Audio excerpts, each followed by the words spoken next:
We are back with more Final Fantasy Pixel Remaster series. We finished Final Fantasy IV, so this time, I guess we have an update available.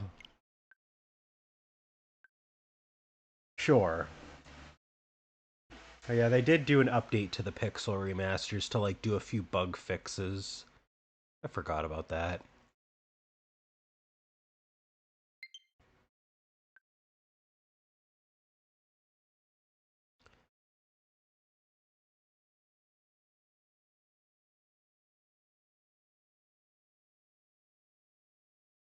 Alright, let's jump into Final Fantasy V.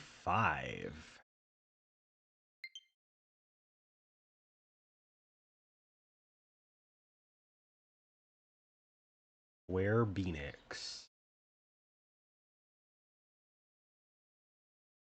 Still gonna get a physical copy of this collection at some point. Be nice to have.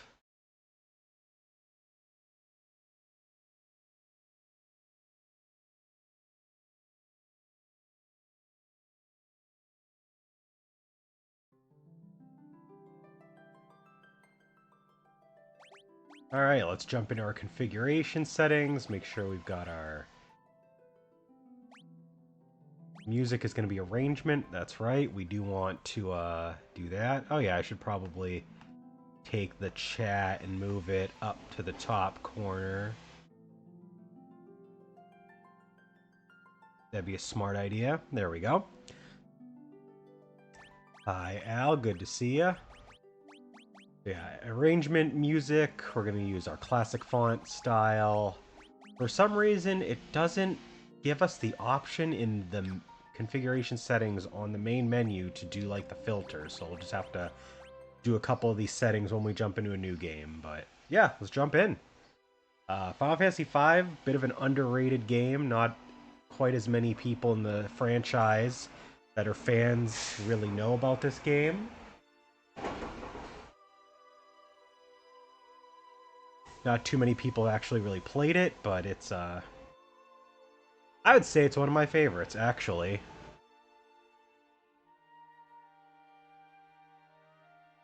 Going to be a game where it's a bit of a serious plot, but it's handled a lot more lighthearted, so it's less serious in the story as like 4 or 6 or 7, but like there's a lot of funny moments.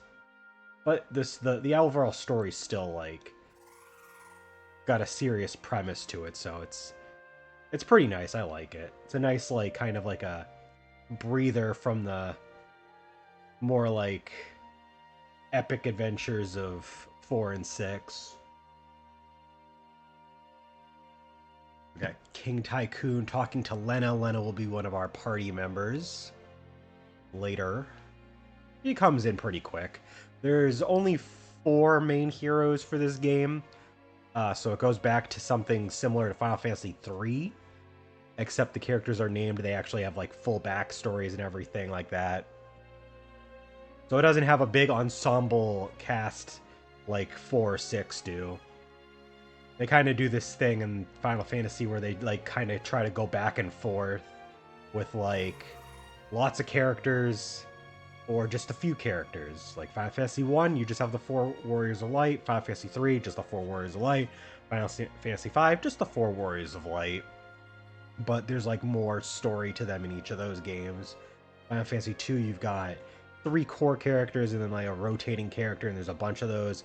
Final Fantasy 4 does even crazier with the rotations. You got your one hero, a bunch of characters that like come in and out. Final Fantasy 6 has like 14 characters and nobody's technically the main character, so they go back and forth. Oh yeah, the water graphics in the pixel remasters are nice. We got Ferris. They're showing off the 4 Warriors of Light. This is uh Galuf. Unfortunately, the winds have stopped blowing. Uh-oh.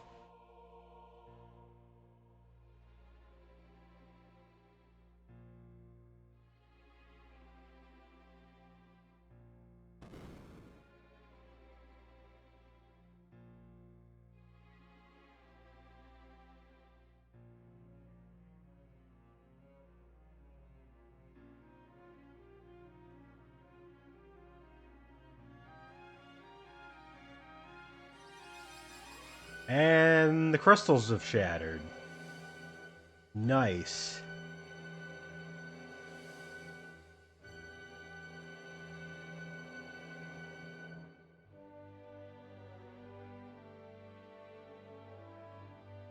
And we finally meet our main hero, Bartz. Which, the original English translation we got back on the PlayStation 1 decided that his name was Butts instead.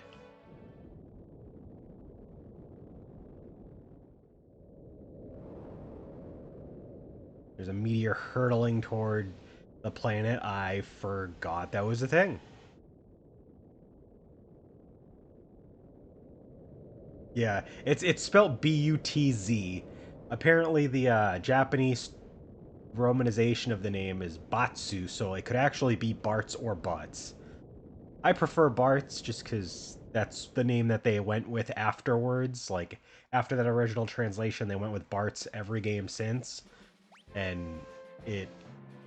But, I mean, it's not on brand for this game. It's not off brand for this game to have. To call him Butts because this game is just so wacky and silly. So, like. It would fit. Alright, we're gonna do default speed run. Re-equip optimal? Sure, why not? We're gonna have our classic filter, gotta have our little CRT scan lines, make sure the sprites and everything blend together nicer. Our boost, we're gonna have 2 times for everything, so it's nice and breezy enough that we don't have to grind too much, but not turned on to 4 times so that like we just fly through the game with no difficulty at all. Want this to be interesting, don't want this to be too stupid. I don't want this to be like brain dead. We've got a lot of different magic in this game that we can access. There's a job system. I love the job system in this game. If you've ever played Bravely Default on the 3DS, the way that the jobs work takes full inspiration from that. So, fantastic job system. Right now we're riding on Boko. This is Bartz' Chocobo.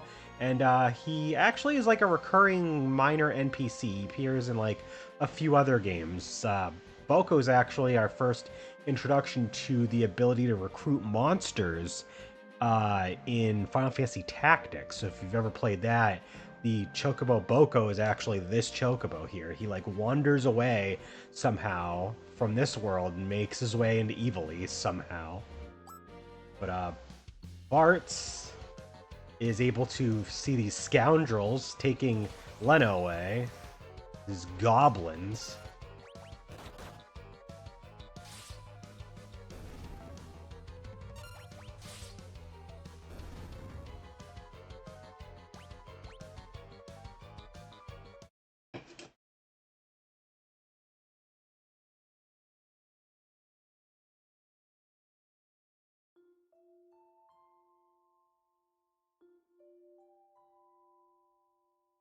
So we can name Bartz. He's the only character in this game that we can name out of the 4 characters.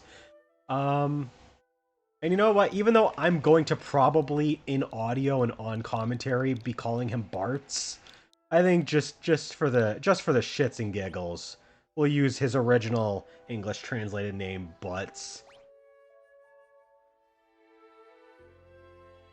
Call me Butts. Me and my Chocobo just got.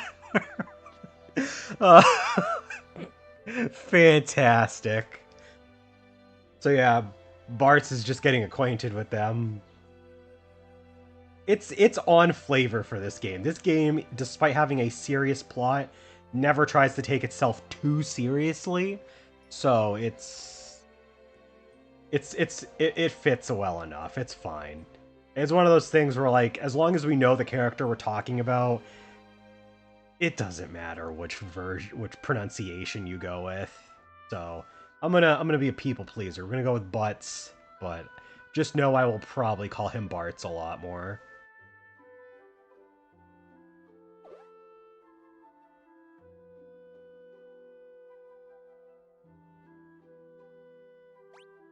And now we have Lena on our team.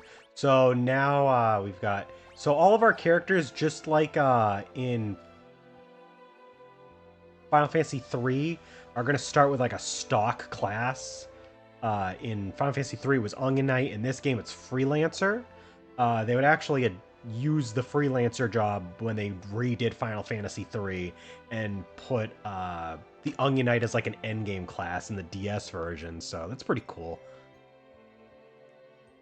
So this game basically gave us our Freelancer class. Basically, it's just your typical weak class that can't do anything super well, but it gets the job done for the early stages, and you will probably never use it again once you've gotten better classes, but hey, gotta start somewhere. Lena has to go to the Wind Shrine, so that's where we're going, I guess. Bart has nothing better to do. Now, that said, the Freelancer class, in this game at least, is more usable than in other games. It just doesn't offer a lot, because the way this job system works is that you level all of the jobs independently, and it's a lot like Bravely Default, where they'll unlock additional abilities as you level them up. And the Freelancer class just has not as good stat growth as other classes, and also just doesn't have enough abilities that are worth like keeping long term. So it's, like I said, it's a fine starter class, but there's so many good abilities you want from other classes. But it's a good starting point. It's a perfectly good way to open the game, and I like the Freelancer job in this game more than the Onion Knight of the original game. I'm trying to... Okay, yeah. So, unlike the previous games, Final Fantasies 3 and 4, and 2, I think, as well, did this, where you would have a lot of secret areas that you could go into, and it would, like, show you how to get into them. Final Fantasy 5 is a little different. As you could see, the environment's a lot more detailed, but in exchange for that, there's no way to really tell. We can check our map and we can see that there's stuff that we can grab, but actually finding the little passageway to get to those secret areas is going to be a little bit more challenging, because we don't have the typical pixel remaster quality of life change to really facilitate that.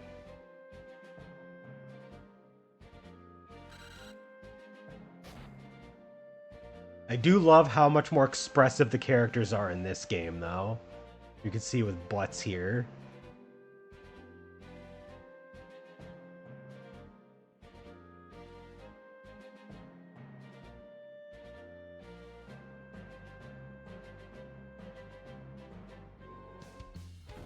Uh-oh.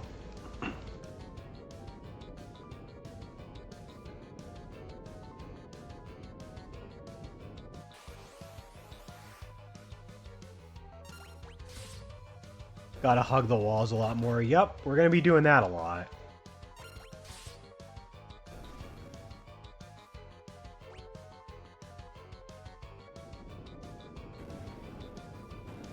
Run, Boko! There's a lot of action-y sequences in this game as well. One thing that Final Fantasy V really emphasized was a little bit more like active time cinematics. Like in previous Final Fantasies, you had like big action sequences, but they weren't common. You weren't like basically able to play through what would feel like a dramatic cutscene normally. This is the first game that really does like the moments where, like, you know, big tense moments where you're actually playing through it. Final Fantasy V really, really does this, and then Final Fantasies 6, 7, 8, 9, 10, they all love doing that, so. Thanks to Final Fantasy V does not get nearly enough love.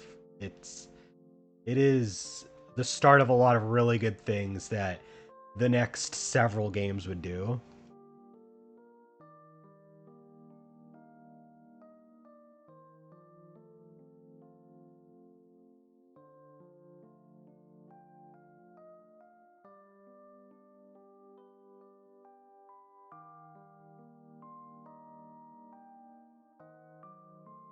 Just like how tired Galuf is all the time early on. He's just like, he is. And he's talking smack while he's like on the ground. He's like trying to like bro it up with Butts. He's like trying to like be friends with him and crack little jokes. Galuf is great though. I love Galuf.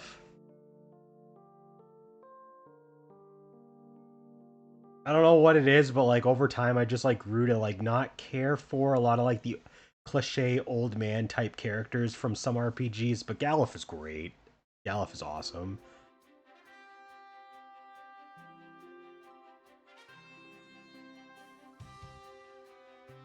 I think it's just because there's so many of them that are so similar. Like you've like seen one, you've seen a lot of them, but Galuf's a little different. Galuf's cool. We got our overworld theme. Got Butts, Lena, and Galuf now. All three are freelancers for now. We'll unlock more jobs later. Oh, the overworld music's so good.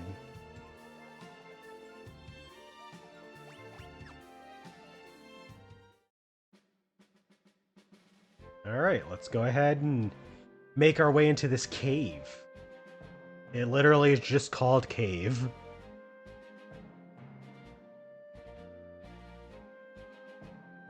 This game is a bit longer than Final Fantasy IV by quite a bit, actually. This game and Final Fantasy VI, I would not expect us to finish nearly as quickly as the previous four. The previous game, Final Fantasy IV, I actually spent more time on it in the stream version than the original playthrough I had. And this game is going to be even longer. Ah, here we go. This is probably my favorite regular battle theme in Final Fantasy. Yeah, probably, I would say. I love the battle theme for this game.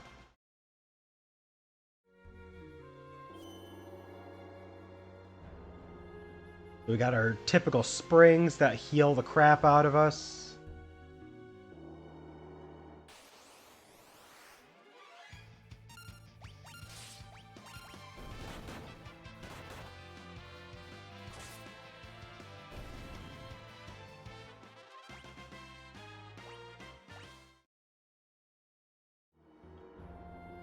I'll let it play like for the full duration in a moment. They're hiding from the pirates.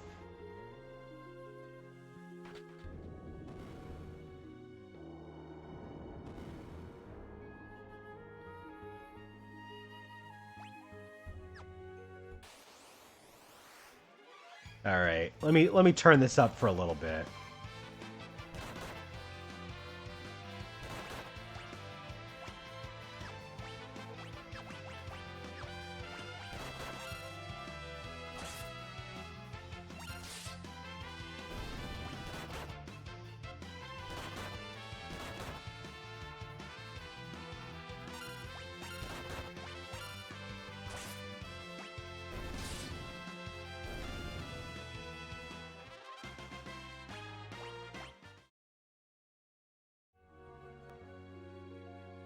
So yeah, battle theme in this game is pretty great. The way our characters start off equipped is they're trying to push us into certain roles. Lena has a knife.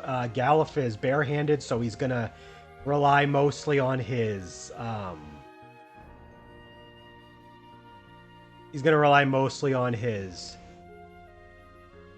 fists for a little bit, and then Bart's has a typical sword.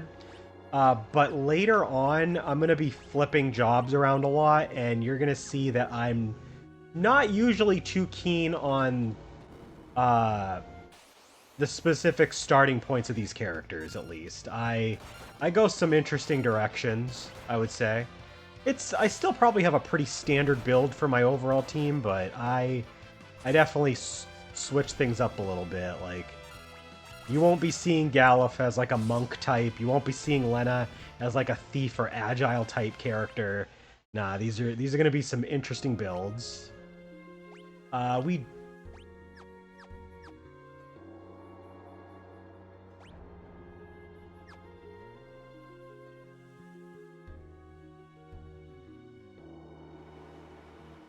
Oh boy.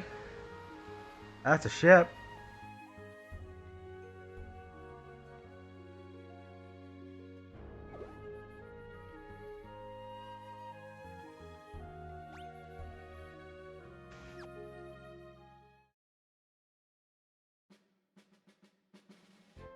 Okay, yeah, that entrance is just there as like a story thing. I think there's a so spoilers, the world so there's multiple world maps in this game, just like Final Fantasy 3 and Final Fantasy 4. But how Final Fantasy 5 does it is a little weird. Uh we have two world maps and then they change. We'll get there. But we're now at the pirate hideout.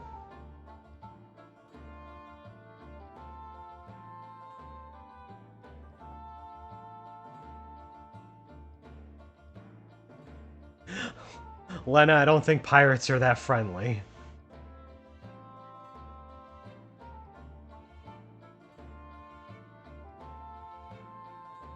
Galif's solution is just steal the boat. Just steal the ship. No big deal.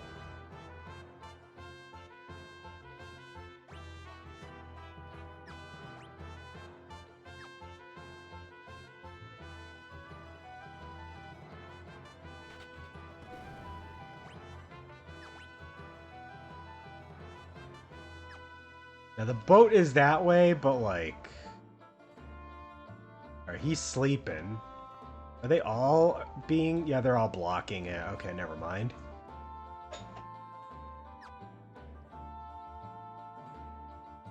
Go ahead and steal the pirate ship. Why not, right?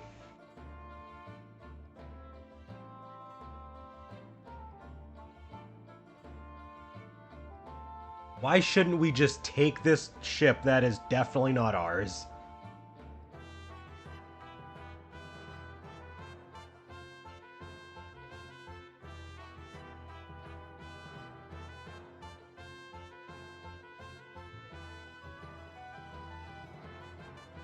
And we've got our fourth character, Ferris.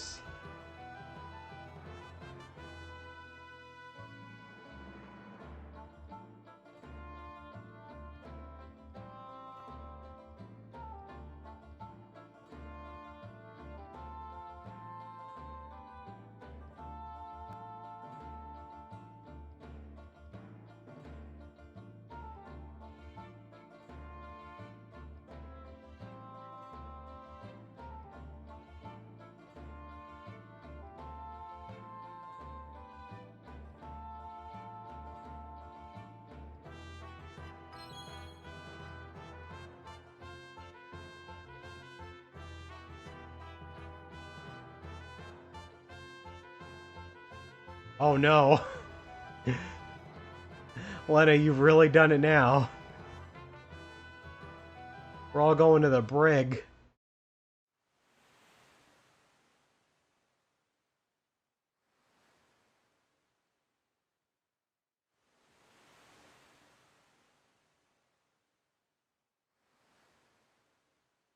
Galif, that was you. You said that. Oh my god, this game.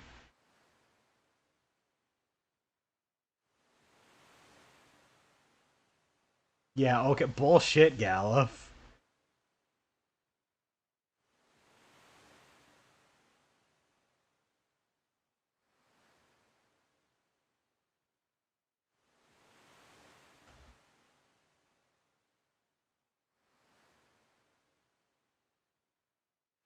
Yeah, our first main objective is to check out the Wind Shrine, obviously. Maybe we can befriend this pirate, Ferris, and take their ship and go to the Wind Shrine. Maybe.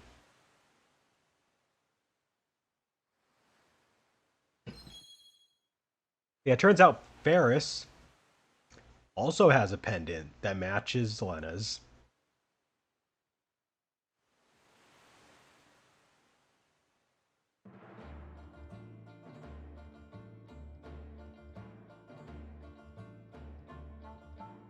And it turns out we're going to the Wind Shrine. Ferris is gonna help us out.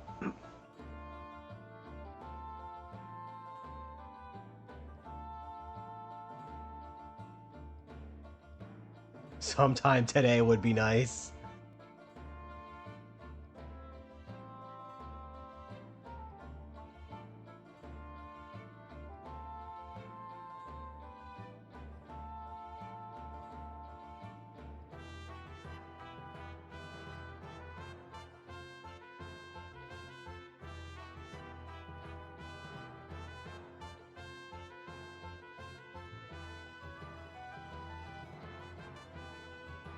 We got a whole crew now working with us.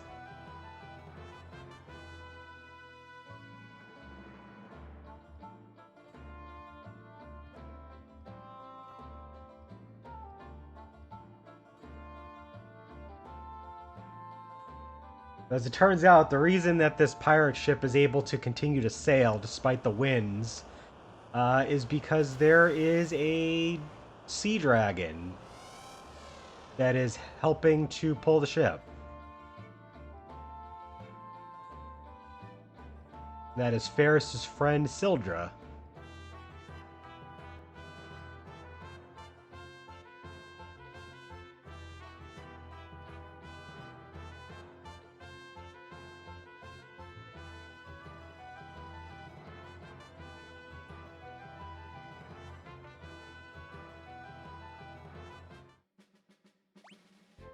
And now Ferris is part of our team. Ferris, I believe, starts with okay, a dagger and a leather shield. So, I am a greedy bastard, and I am gonna take that and move it to butts. Now, Ferris is technically female, but they don't come off as that. They're like androgynous. They're supposed to be whatever you make them to be. They're just Ferris. And that's pretty cool. It's like one of the first major RPGs to do that with a character.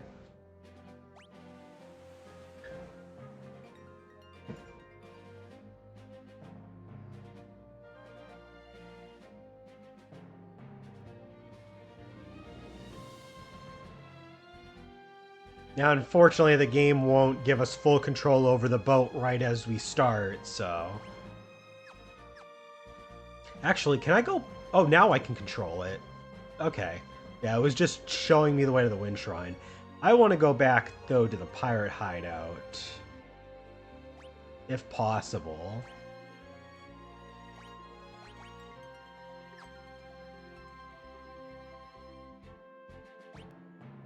But I don't think it is.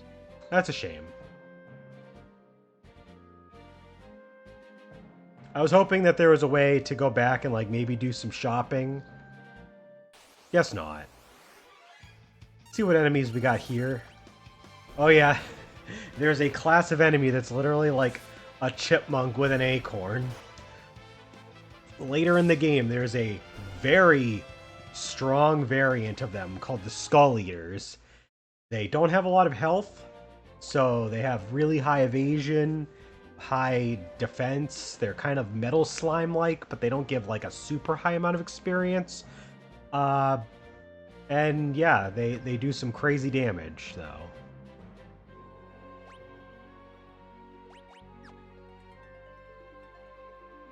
Actually, we should probably save our game. It's our first major chance to do so.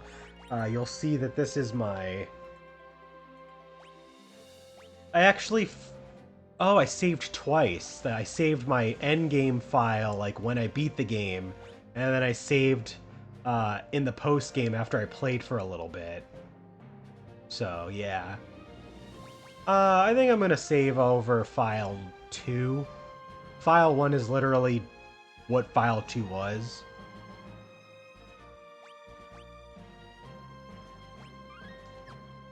Yeah, the Archfiend Marmot of Nefariousness.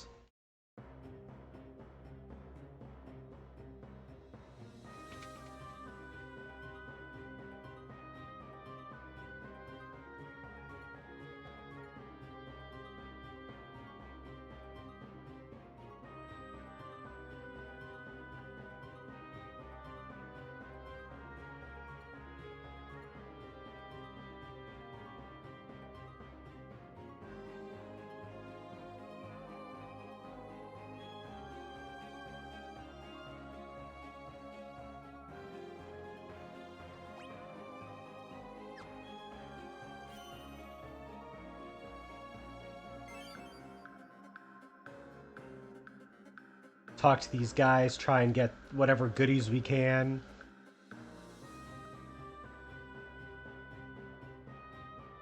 We gotta go save King Tycoon. We'll check on him at least.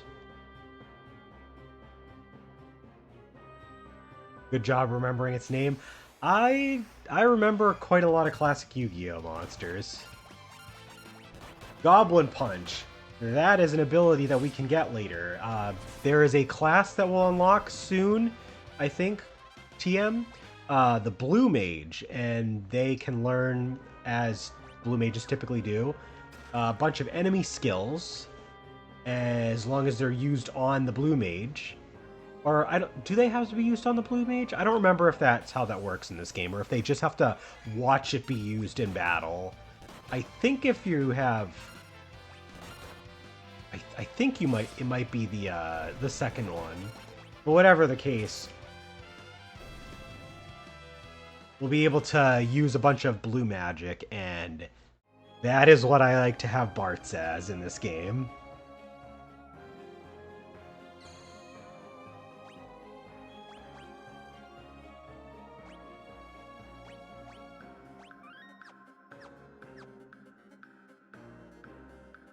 Pretty crazy way to open the game, though. We've got, like,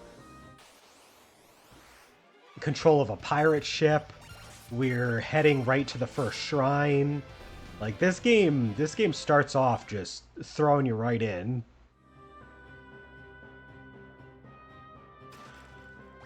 Alright, we got another leather cap.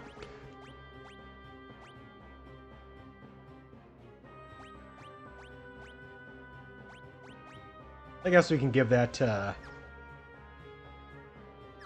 Galuf.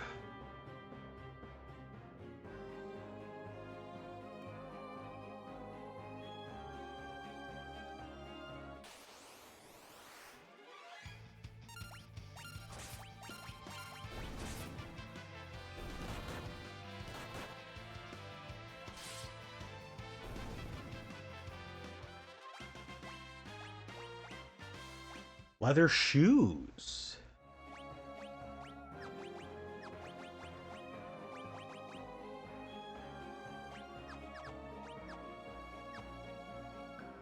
See if maybe we can get a few more of those to drop. I'm not sure how lucky we'll get.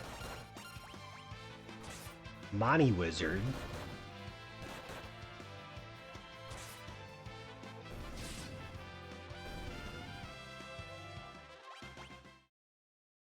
I'll give a few more encounters just to see if we can get one to drop for a second character. Be good to have just 2 pairs of the leather shoes. But if we can't get one to drop, we can keep going.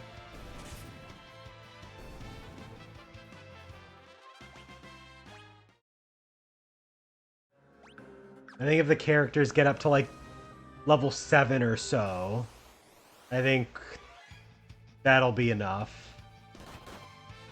Get our characters up into the 100 plus HP range.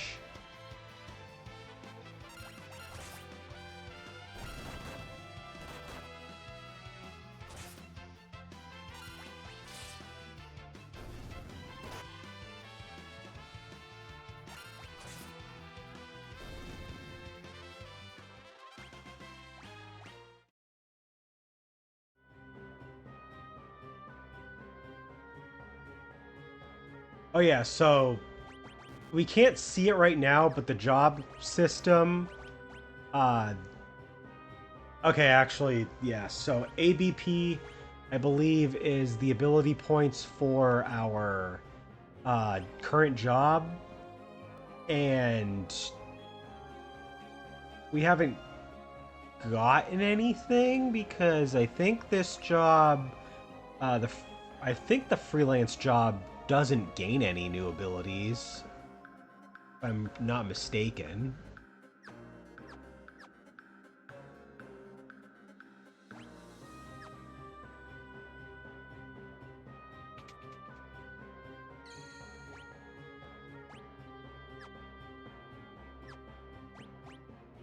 We only got one tent. I'm just going to use potions instead.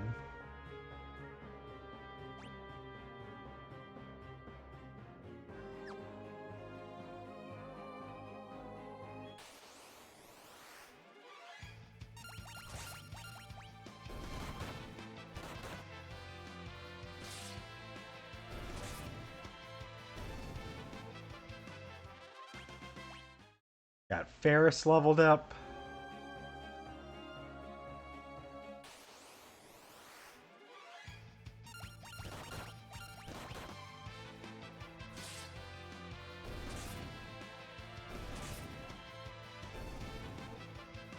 Weird little monsters. Like a weird demon head on a little drake. Is there anything special in this room? Or is this just a room with nothing in it?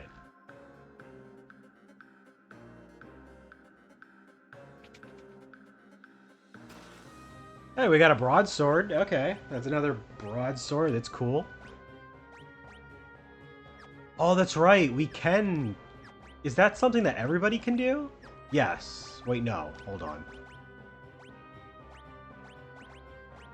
Okay, no, you cannot dual wield. Never mind. We'll give Ferris a broadsword.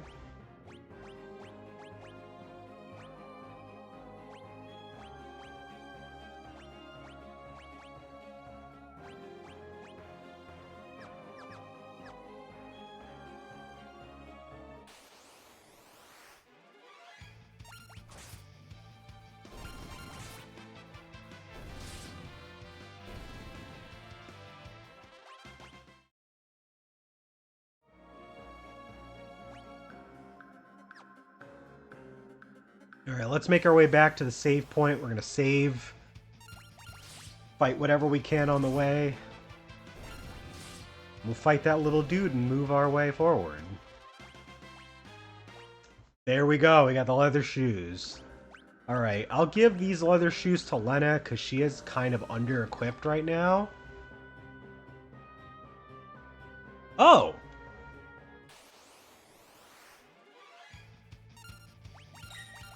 Okay. I didn't know that. I don't even think I figured that out in the first playthrough of the game. You could just walk right under this way.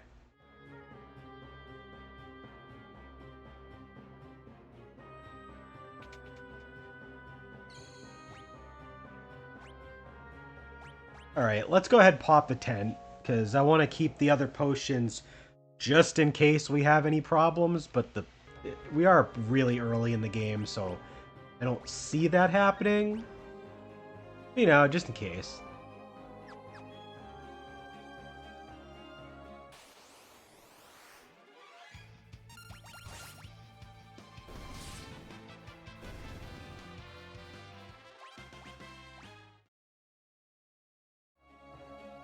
Alright, this feels good. I think we are good to go. These guys still want a piece of us, though, so sure.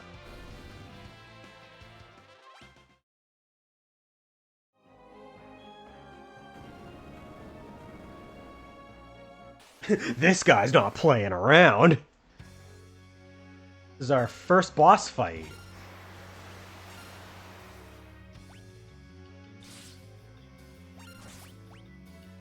Wing Raptor. Okay, I will admit, the instrumental version, like the arrangement of this theme, pretty good. I'm not the biggest fan of the Final Fantasy V boss theme, but this arrangement's good. Like it emphasizes like the tension of the song. Because the SNES version that I could toggle on is not quite that.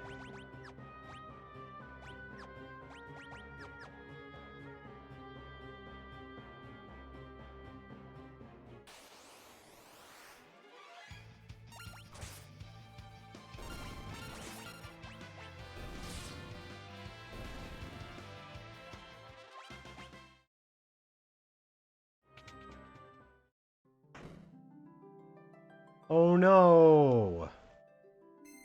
The crystal.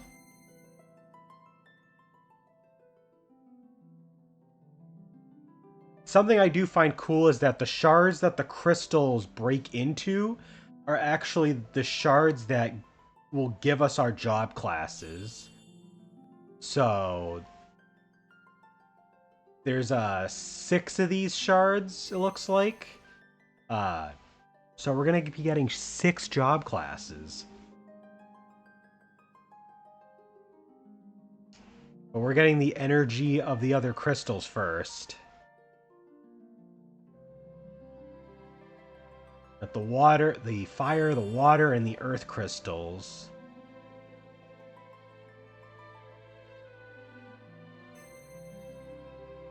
Devotion, the essence of water.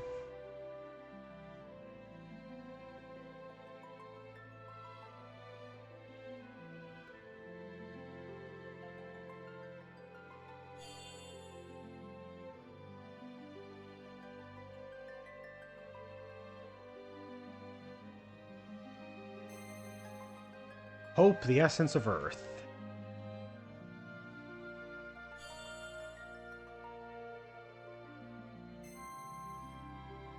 Passion, the essence of wind.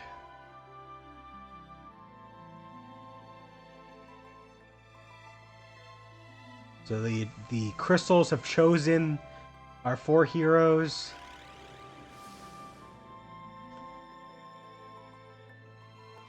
Unfortunately, King Tycoon is actually not really alive.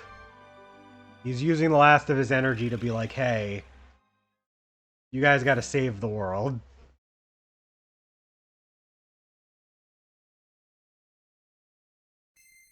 Alright. And here we go.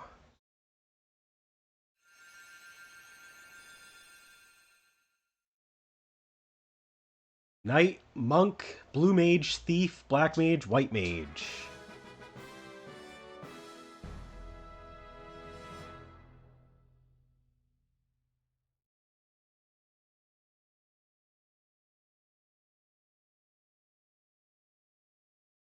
Honestly, a pretty damn good set of opening jobs for this game. I'm pretty fond of it. So we have finally unlocked our job class system. And yeah, so Freelancer does not have a level. It does not have the ability to get any new abilities. It is very basic. But it is able to equip anything in the game, so that's cool. But we've got blue mage, black mage, monk, thief, white mage, and what I'm probably gonna go with is I decide to call him Butts. I prefer the name Bartz, but Al thought that Butts being the other translation was a funny name, so we're going with Butts. I'm gonna make him a blue mage. I like his blue magic. I like him as a blue mage. He looks cool. He just has a cool design, so like I like it. Lena is going to be our white mage. I typically have her as the healer, so she's going to be that. Galuf is going to be... I typically make Galuf, like... It's weird. Like, sometimes I have him as a mage, sometimes I have him as, like, a physical attacker. I think for now, I'm gonna make him a monk.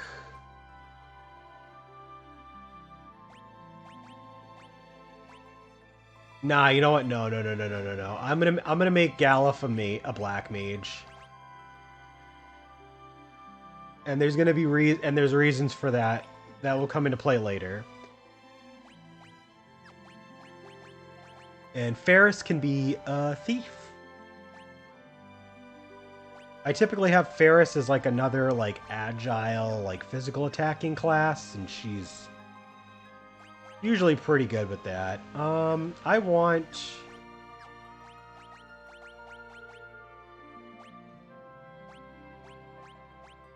you to have the dagger. I guess you can have a knife.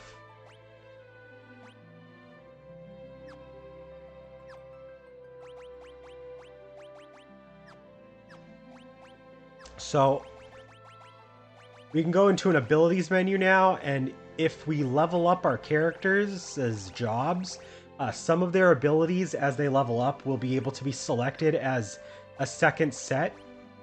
You'll also have your job command, which will have whatever your main primary class is. And there are, I believe... So how this works is that as you level up your jobs, they will gain passive abilities, and those passives will stay with them as long as they're in that class. And then you can equip another one to base as like a second set. All of the jobs actually start at level 0, not at level 1. That's kind of interesting. They also have varying amounts of how much they need in order to level up their job class. It starts off with really low amounts, but they get pretty high later. So yeah, we're just going to go ahead and do that.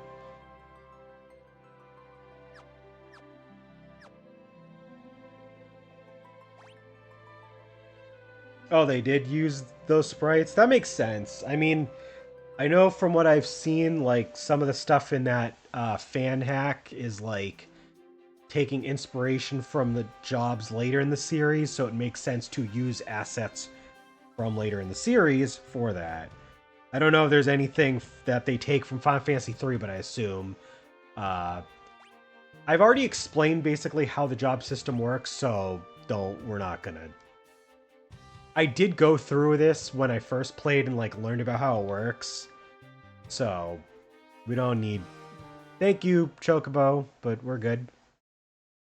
Thank you, Talking Chocobo.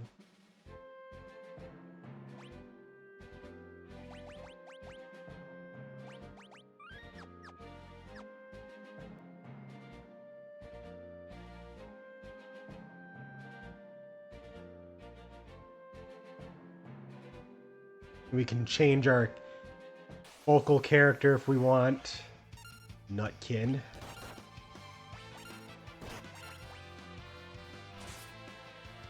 Oh, you know what? I really should go right back to the...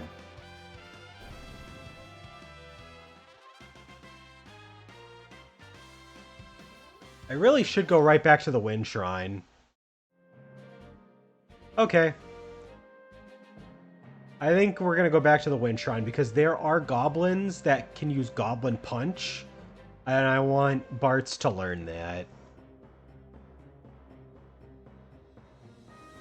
Oh, that's right. We're moving super fast because the Thief class, if we have somebody as a Thief in our party, they have Sprint, and so they move double the speed.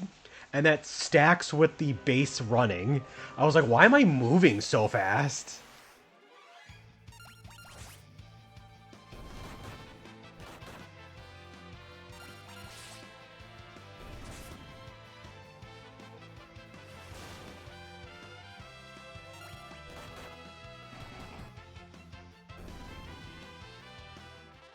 I also want to try to get a couple, at least a level or two on these guys so that they can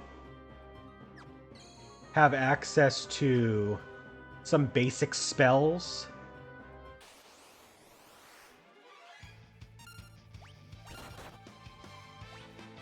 Ooh, Lena's down.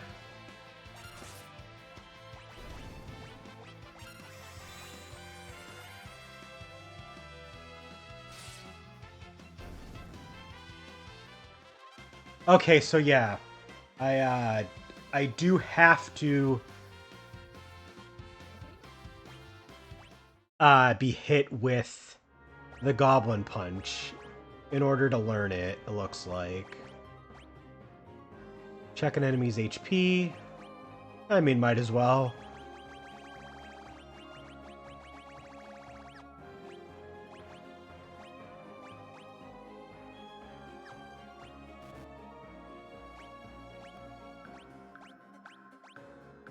Oh, that's right. That's why they turned off like the ability to see hidden passages because they make it an ability that these guys have that the thief has in this game.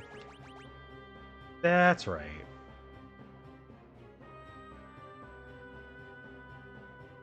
Oh yeah, I should probably put you and you in the back row just to keep you guys safe.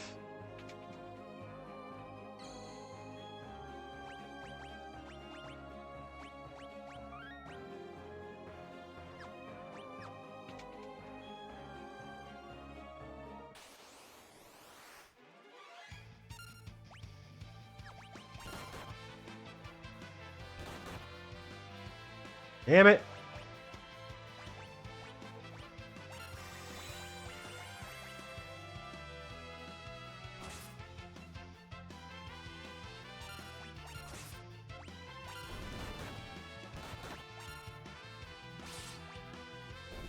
I think I'm just going to make everybody a blue mage real quick just to learn Goblin Punch. Just to, like, make sure I get it. Because they can...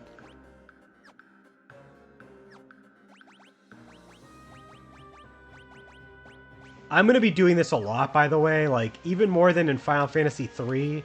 I flip my jobs around, like, all the goddamn time because I want certain things. And that requires changing my job class a lot. Yeah, no, we're just gonna go ahead and have everybody as a black mage, or not black mage, blue mage. Draw out a black goblin, get them to use Goblin Punch on us, learn it. The character that gets hit with it does not have to survive, they just have to get hit with it. So...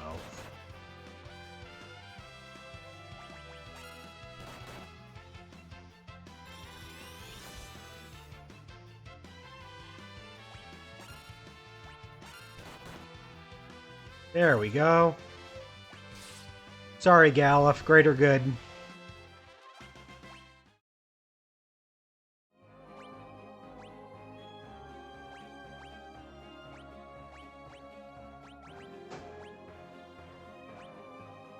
And now, thankfully, a really cool thing occurs where blue magic actually carries between characters. So as long as somebody gets hit by it, everybody gets to keep it.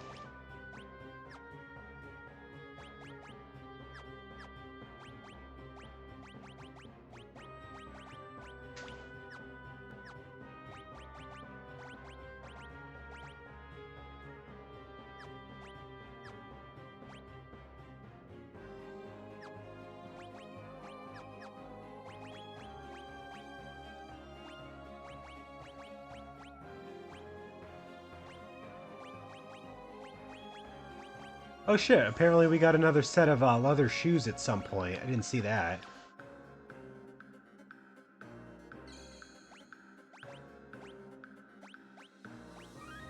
Alright, let's turn off the encounters real quick. Just so we can get out of here.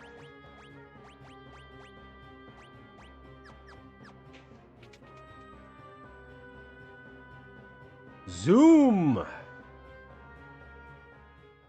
Oh wait, duh. Wow. Hold on.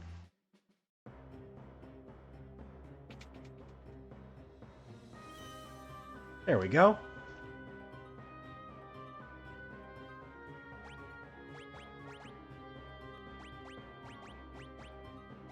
Oh, do I have to... I think I might have to still buy the magic.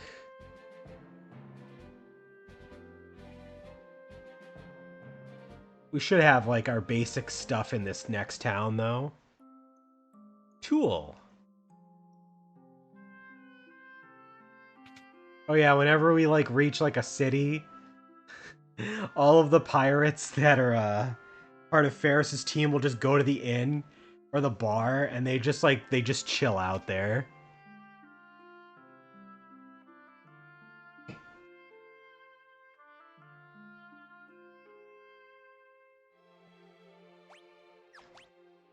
All right, so we've got 30,000 gil, so yeah, let's buy our first magic. We need one of each of those. We need a cure spell. Poisona is really good. We don't need Libra, but like I just want it.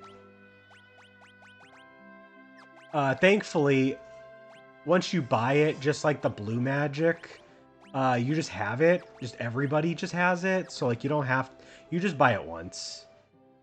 The way that they handle magic in this game is, oh, it's so good. That's why I like this game so much with the job system.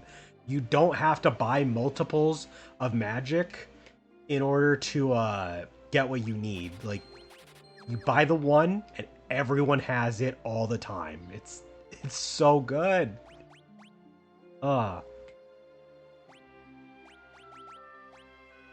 This game is so ahead of its time for what it does.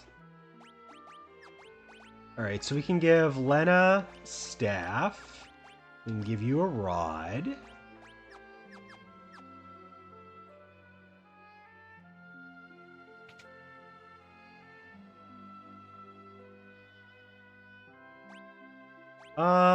Don't need that.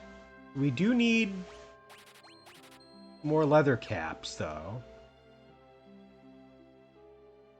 Oh yeah, Ferris is like off doing other stuff. You can still buy stuff for them, so that's cool.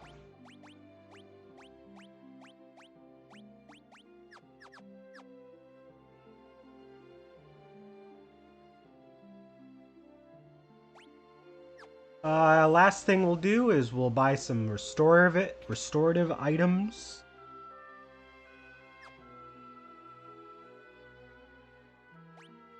Need to refuel on our potions. And we'll buy a few tents.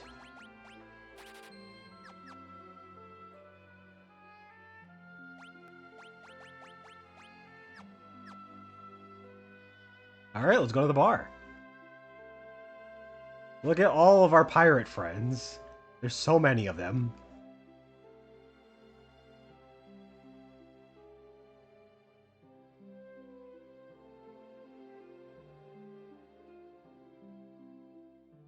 Oh yeah, this is when they like discover that Ferris is actually a woman. His butts goes over, he's like, I'll check on him.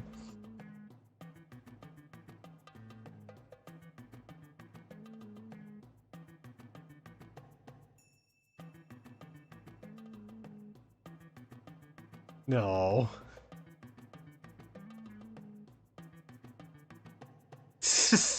Both of them.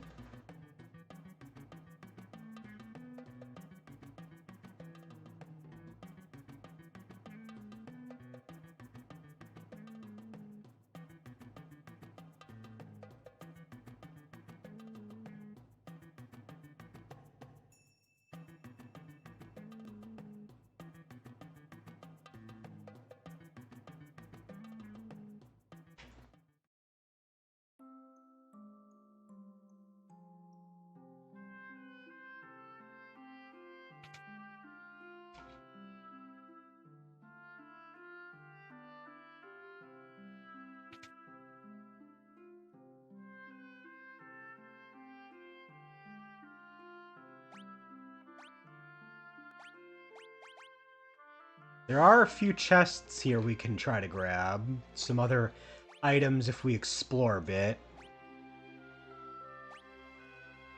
Oh, we missed a chest in the Wind Shrine. Oh yeah, we gotta go back there then. I think it's something I can just get right away.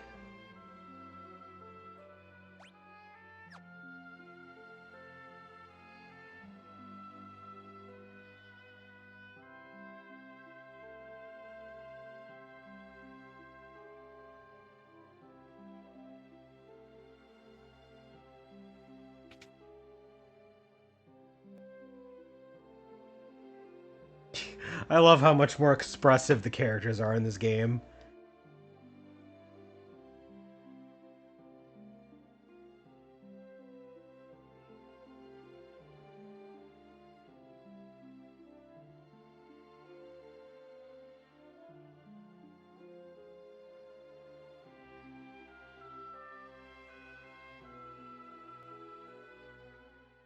We're gonna stay the night at Zock's house.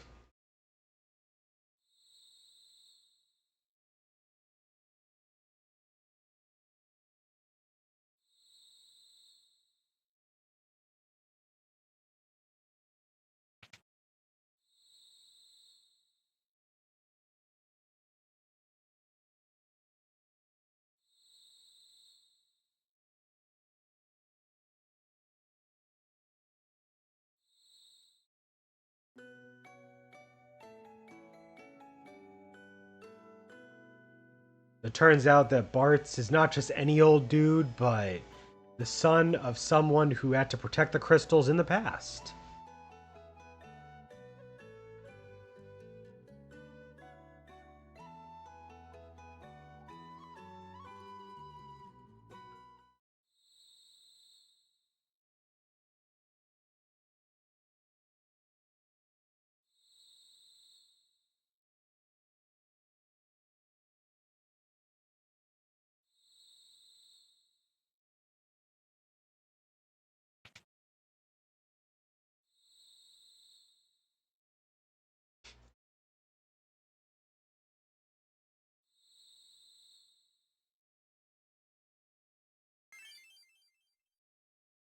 Now, while Butts is a funny name and not an incorrect name to call the main character, it's kind of cool that like when they retranslated his name as Bartz, they made it so that like all of the main characters have 5 letters in their name to coincide with the fact that this is Final Fantasy V. Like they decided to do some theming there.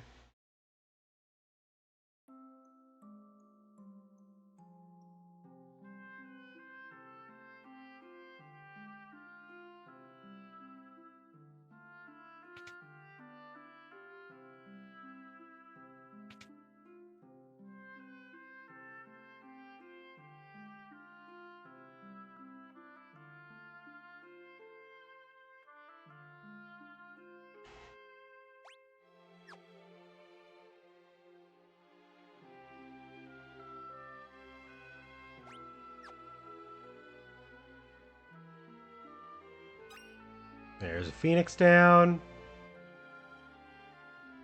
Go around this side.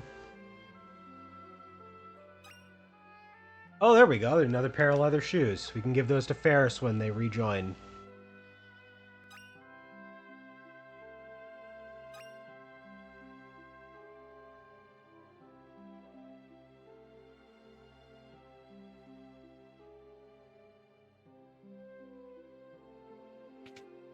Go in this house.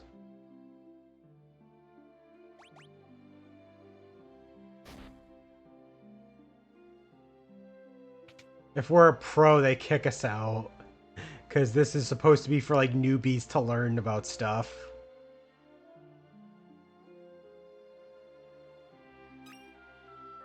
Got some Gil.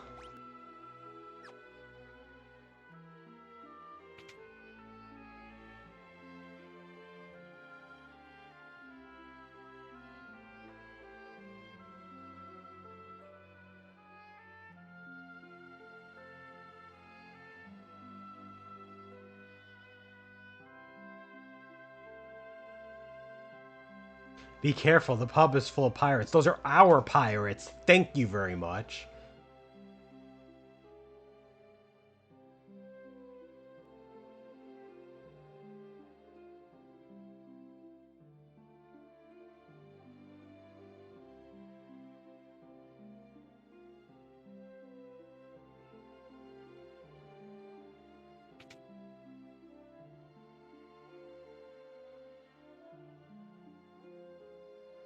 It is still locked.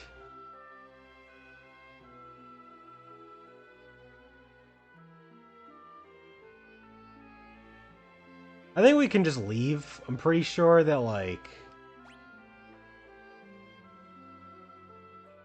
Ferris rejoins us easily. It's just I can't figure out where those other items are.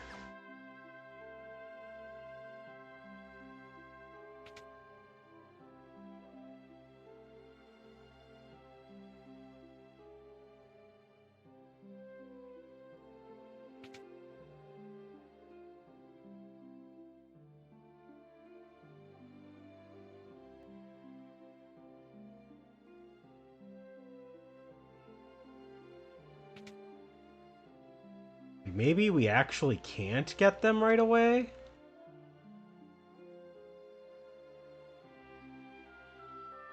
That's fine.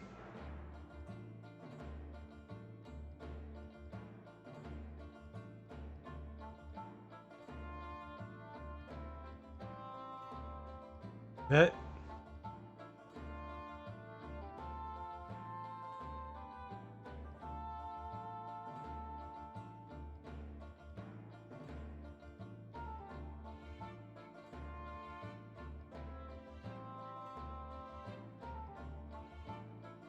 We're getting rid of the pirates. They're not going to be following us anymore, unfortunately.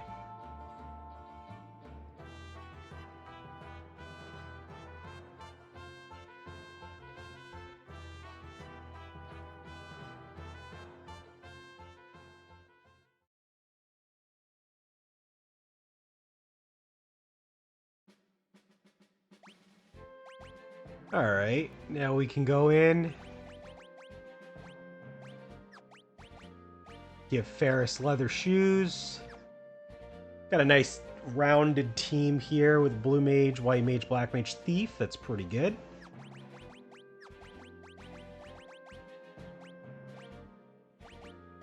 We gotta re-equip Fine Passages. Alright.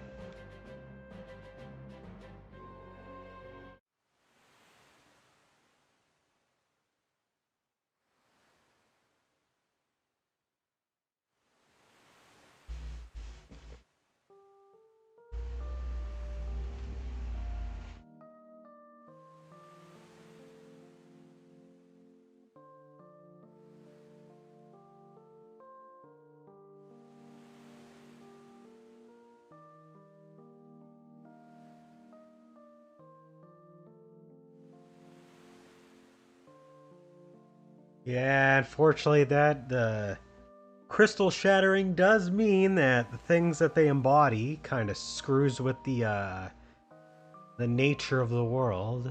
Uh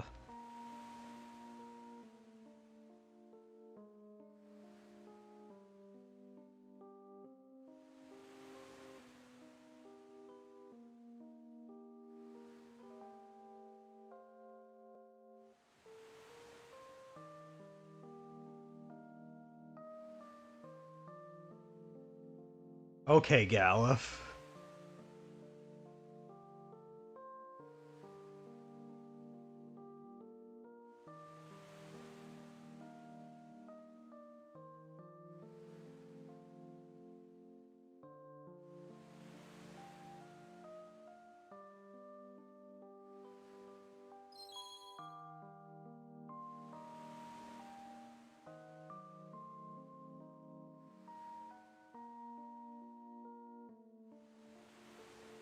And with that, we have our journey ahead of us.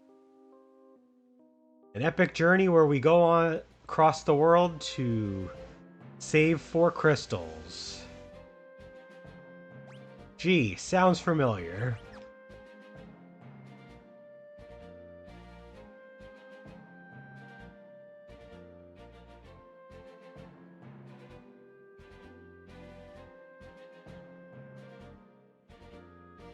Oh yeah, I can turn... I can go back on.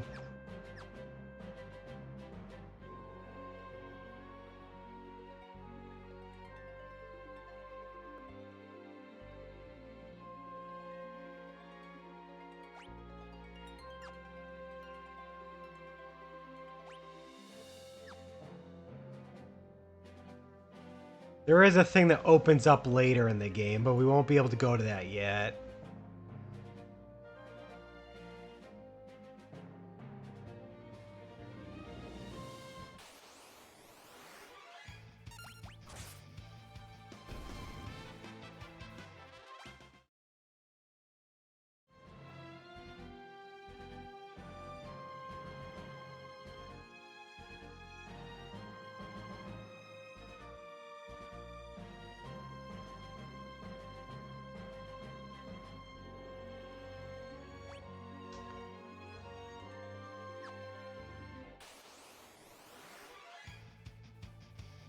I think we have to go through the canal. Pretty sure. Let me check our guide.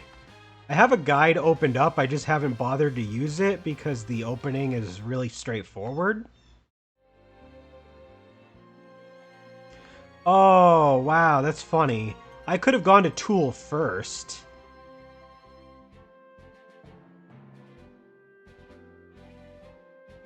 My bad.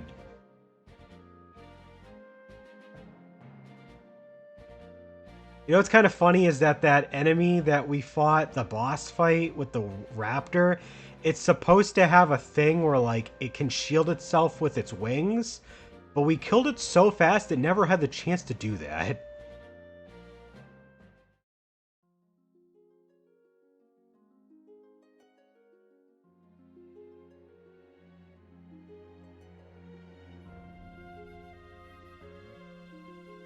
Oh wait, hold on.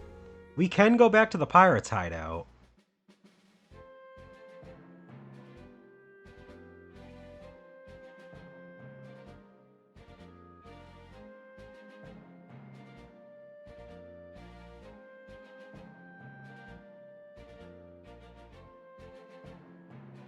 And now that we have more free reign over the area,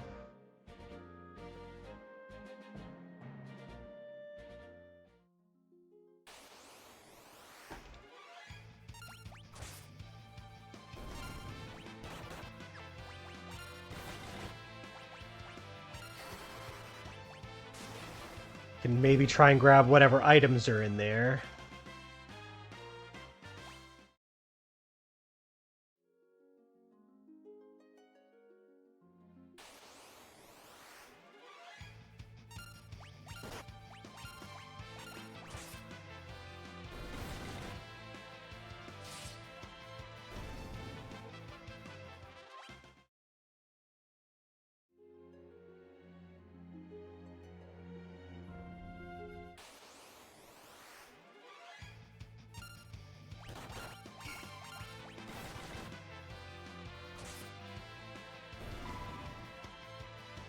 Just a little overpowered for this point in the game. Oh. Turn that.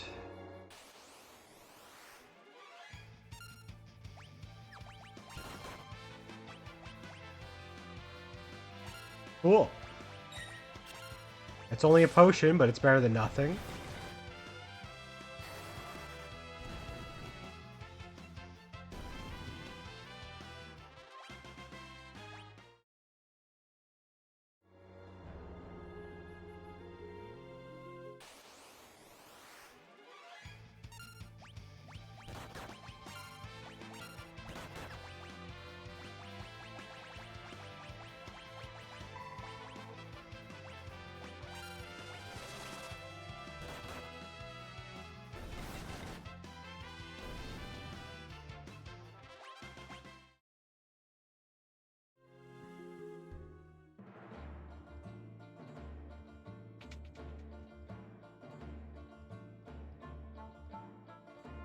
Oh, I think that's what that switch is for. Right? Yes. Ether, tent, and 300 gil. It's our first ether of the game.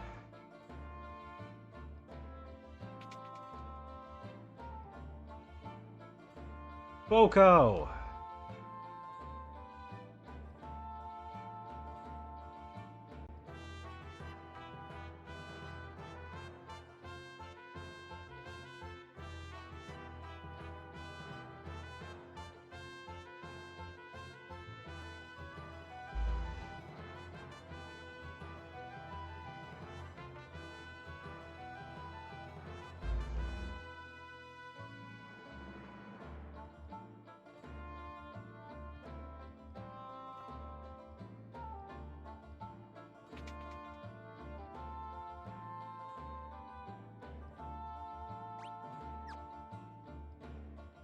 Alright, now that we've checked on Boko, grabbed our treasure,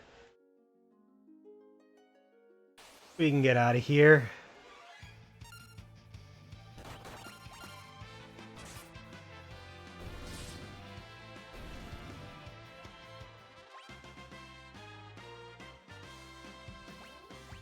Oh, there's a blue magic in this cave we can get, actually. Let's stick around for that. There's bat enemies, steel bat. They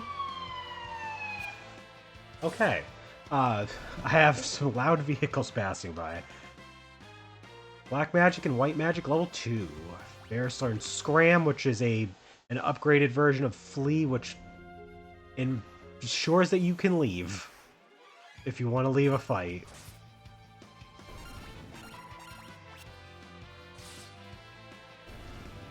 But yeah, there's bats that have a vampire skill. Honestly, let's set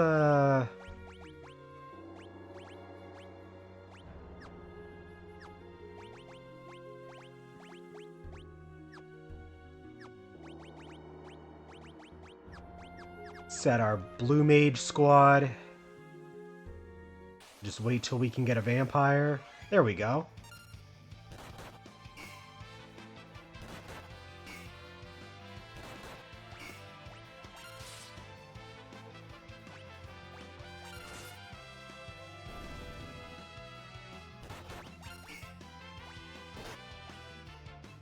Come on, use vampire.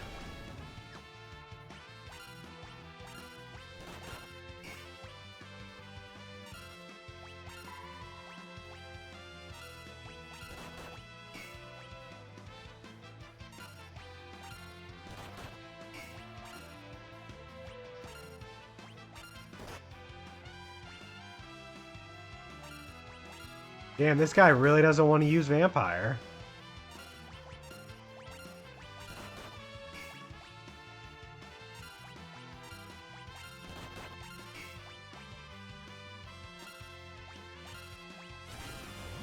There we go.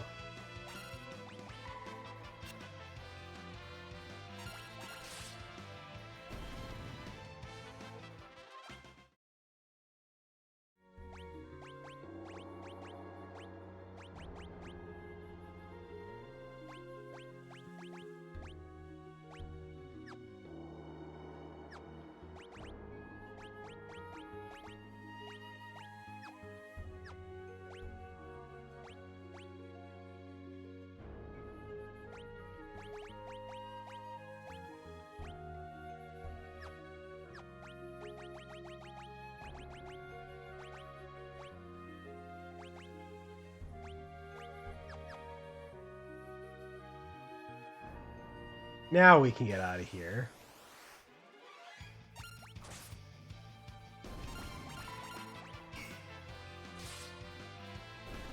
Even if I don't actually use most of these blue magic spells, I still want them. We'll try and collect what we can as we go along.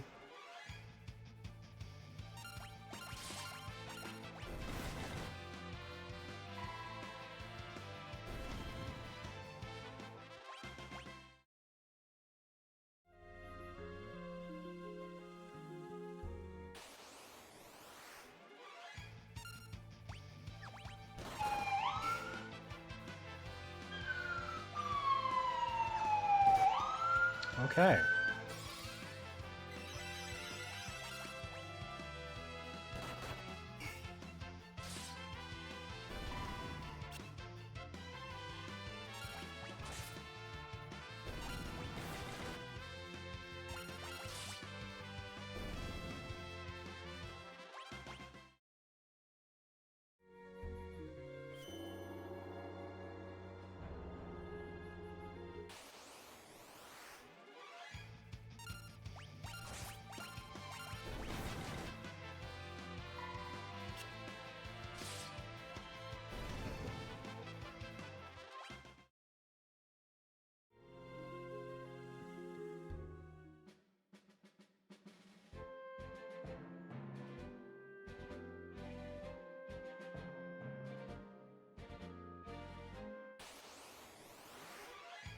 Killer bee?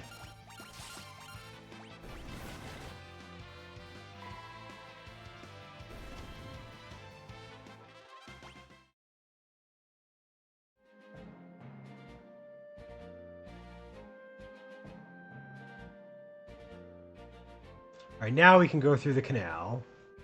We have done everything on this side that is important.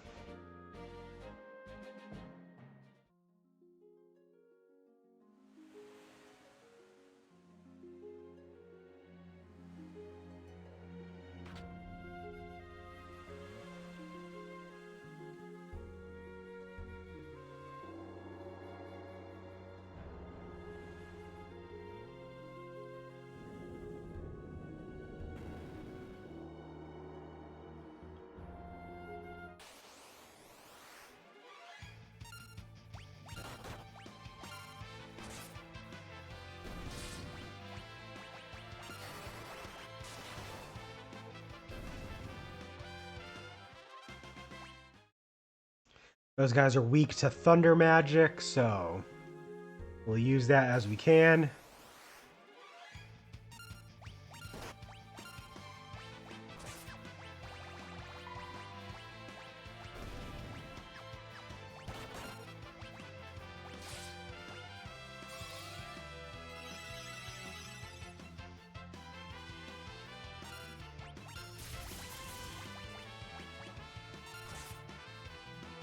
Can't steal anything from these guys.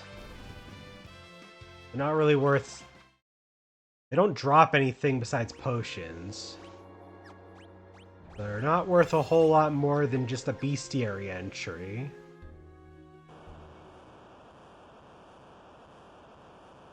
Oh, that's just great.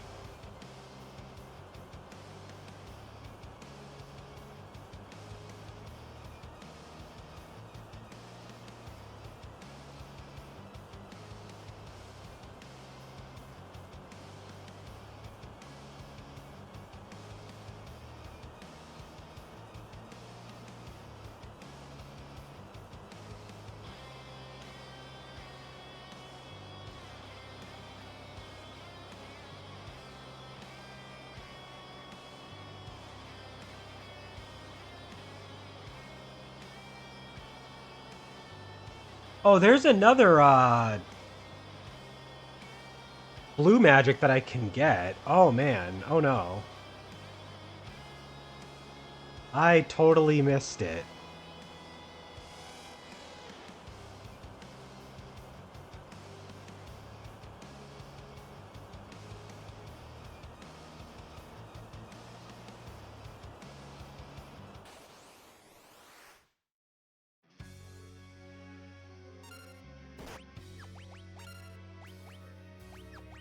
If I had went back to the Wind Shrine, I could have actually gotten the arrow spell, but I won't be able to do that.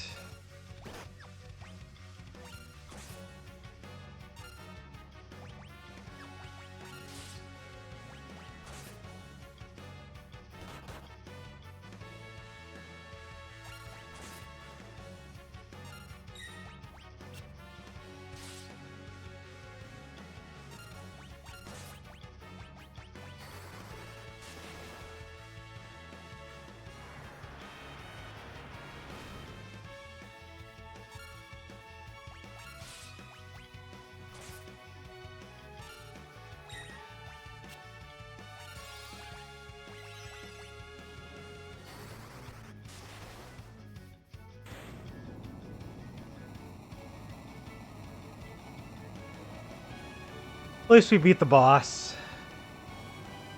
I really hope that I can go back to the Wind Shrine, though. I forget if we're, like, stranded away from getting over there. I really hope I can get back over there, though, because I want to get the arrow spell. Welcome back, Al. No, Sildra! No!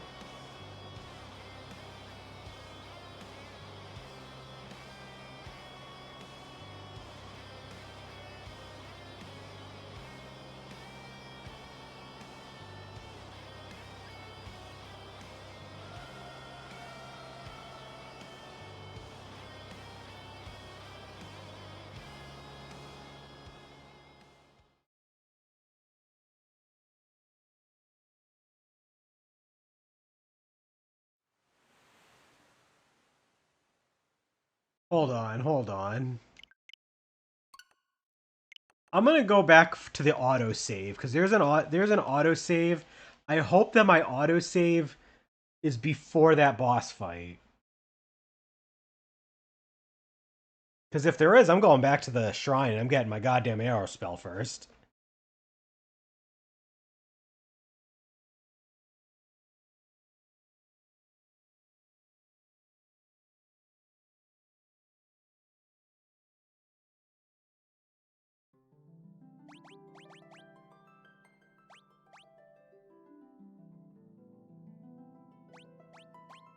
Oh wow, there's a quick save and an auto save. So the quick save is on my other file. The auto save is at Torna Canal. So like as soon as I entered the canal. Okay, cool. Yeah. That's right. The auto save is it's always on a by screen basis. Yeah, we're going to turn around. We're going to go back to the Wind Shrine then. Those weird little flying enemies, the Mold Wind, those actually can use arrow. So we are going to make sure they do that. As per usual, since I want to learn a blue magic, we are switching everyone over to a blue mage.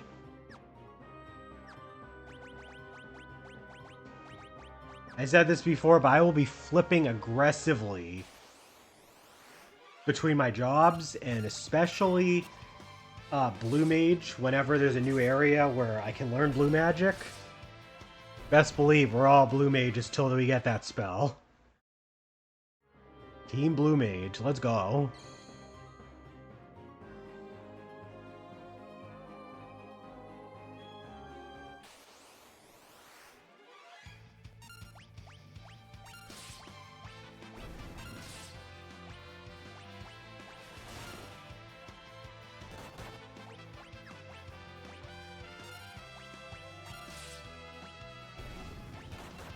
Alright, use your arrow spell. I don't know how I can provoke you to do it, but I need you to do it. No, not critical attack. I need you to use arrow.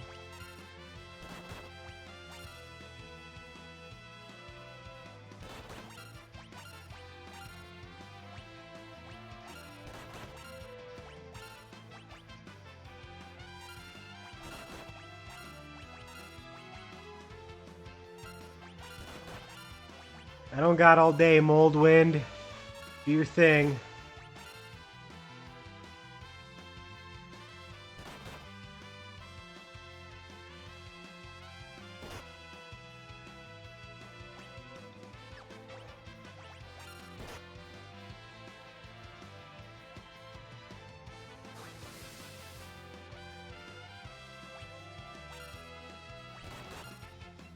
Oh, I didn't see. Did he do it? The blue magic outfit is really cool. I heard a sound effect while I was scrolling back in my guide. I didn't see if he actually did the spell. Oh, okay. He definitely did, because because he has no more MP. Cool. Sick. Let's go. We got arrow. Now we can get out of here.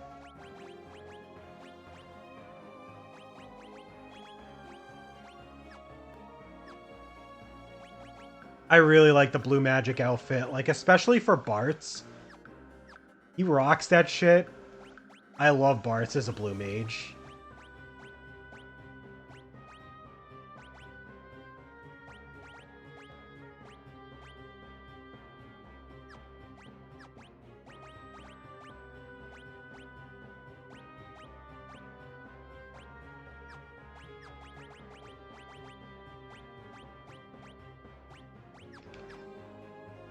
Okay. Now we can get out of here.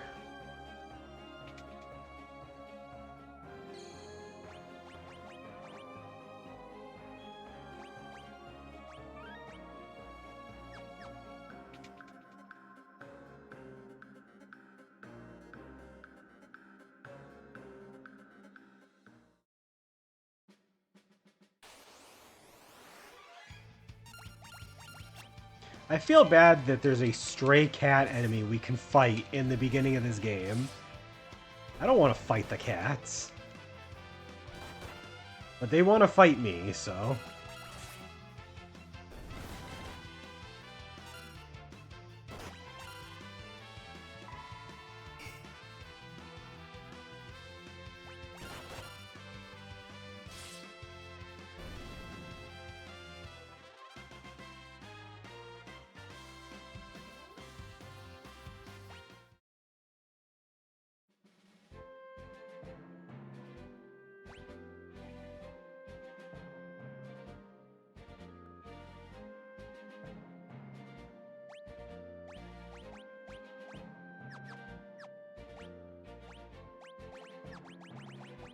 I believe you might not have been here when I explained it, Al, but I'll explain again.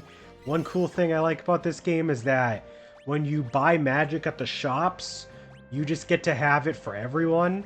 So you only have to buy magic one time. And you don't have to, like, equip it or unequip it. You just have it, and then you can access it if you have the particular job that can use it. So it's very easy to keep up with magic in this game for your jobs. It's pretty good.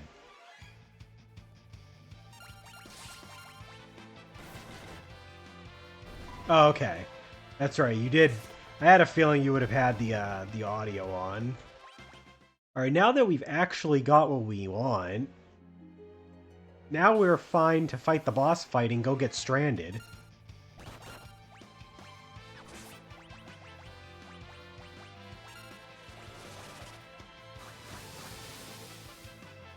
Heard a lot of cars in the background.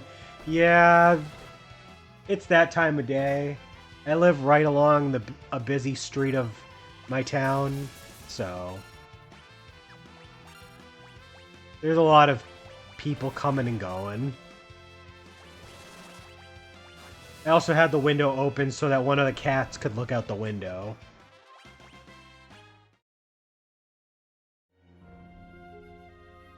Alright. Let's do the run back. We beat this guy before. We could just do it again really quick.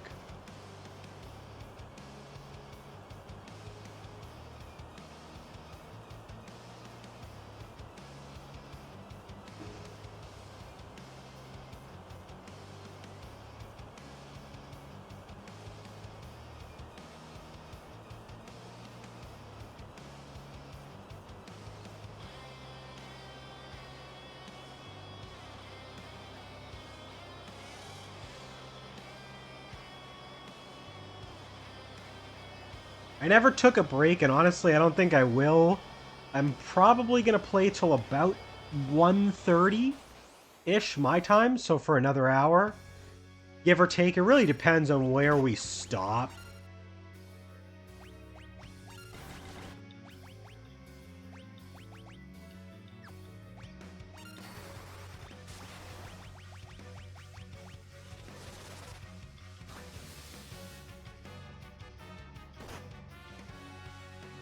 No! I'm so stupid. Oh, I have a Phoenix down. Okay.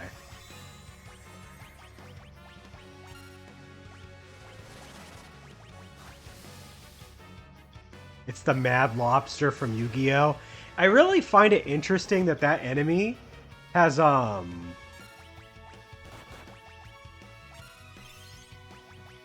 like, two very different artworks. Like, I remember they did, like, I think one of them's, like, less realistic, I guess. But they're two very different artworks. Are those gulls? Oh my god, I hear gulls outside my window.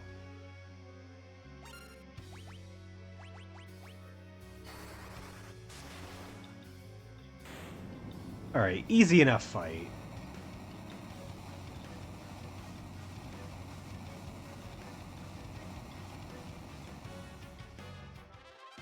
The Mad Lobster is no match for 3 mages and a thief.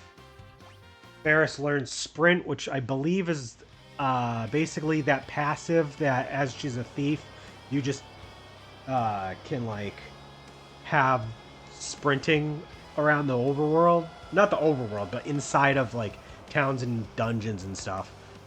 Now you can equip it and you can like have it no matter what class. It's not a good enough ability to make as a second command, but okay, sure.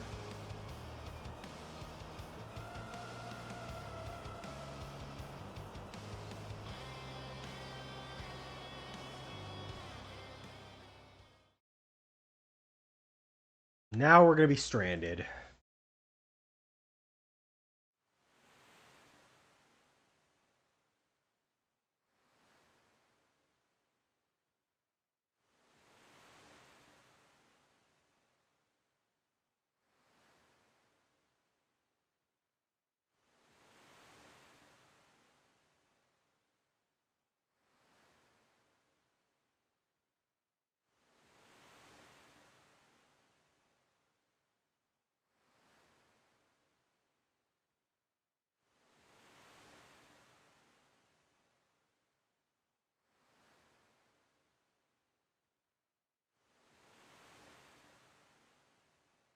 We're just drifting around very slowly. I am not controlling this. This is just the game.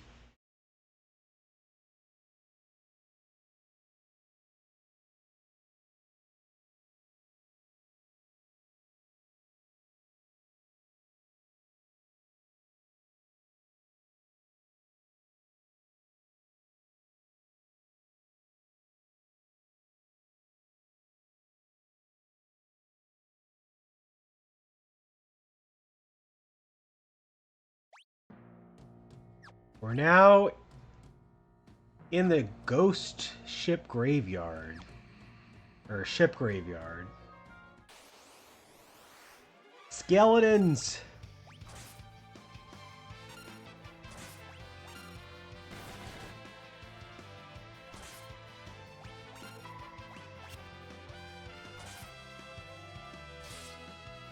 So the enemies here, none of them have a blue magic we can currently learn.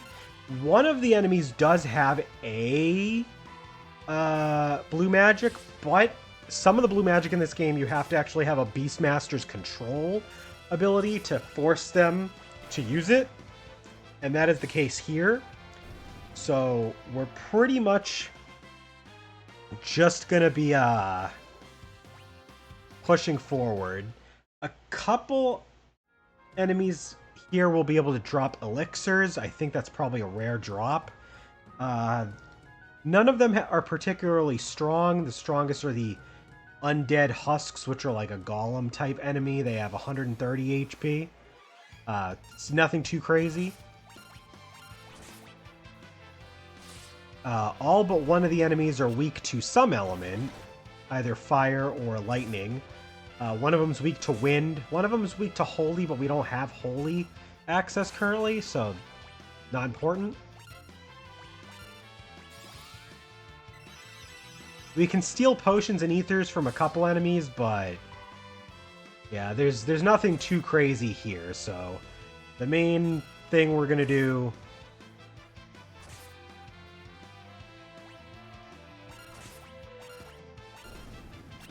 is just push through here.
Got a cool little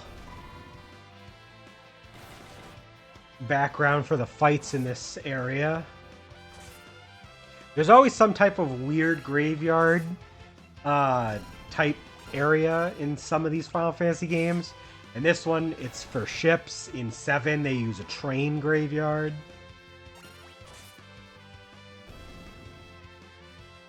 There's a phantom train of sorts in a Final Fantasy 6. There's always something.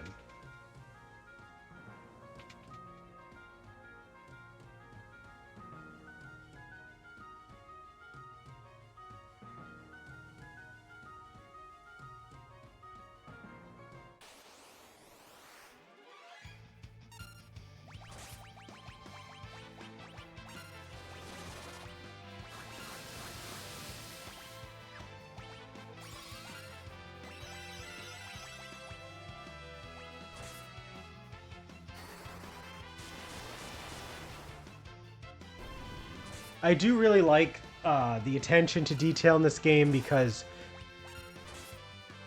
unlike Final Fantasy 1 or 3, I mean, Final Fantasy 3, there was little tiny differences, but not too much. But in this game, you have,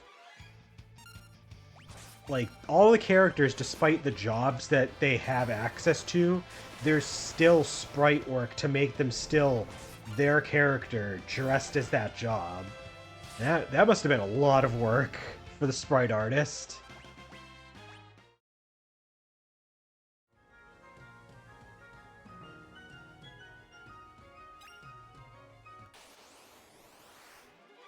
There's an undead husk.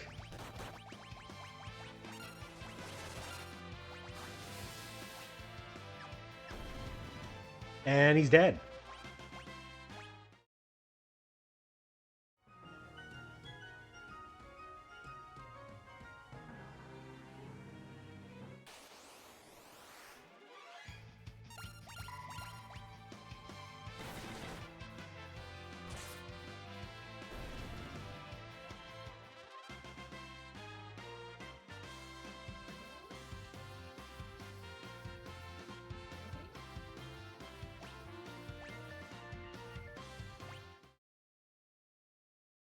Okay, hold on. I want to go up here first. Gives us a chest to open up.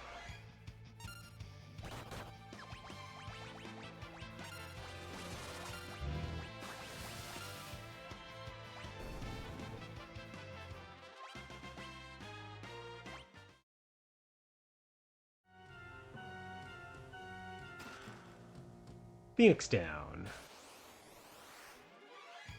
A single skeleton. He was not lasting long.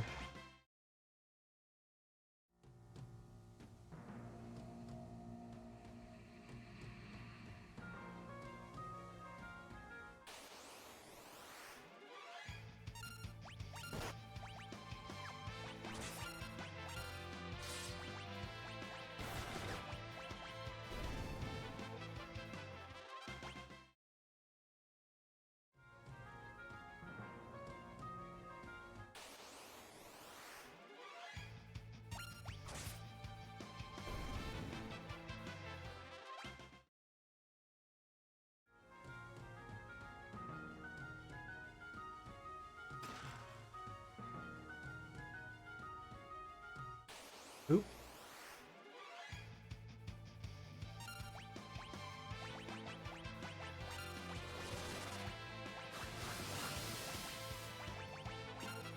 A little motley crew of enemies here.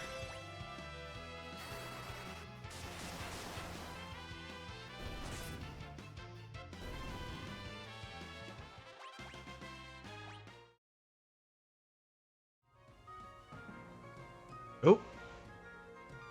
Whoops. Gotta be a little more careful.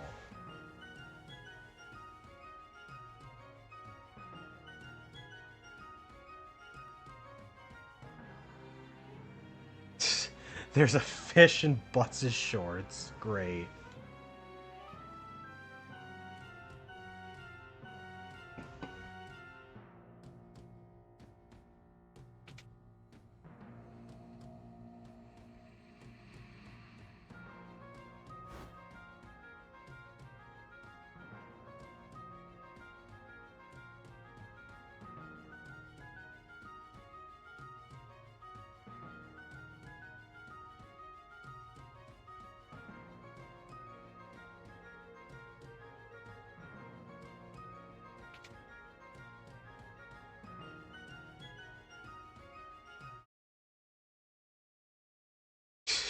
This is when they realize that Ferris is a woman.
Alright, now that everybody's rested up, we can save here. And we still got time to keep pushing for a little bit, so go ahead and explore this room a little bit, see if there's anything in here. There is not.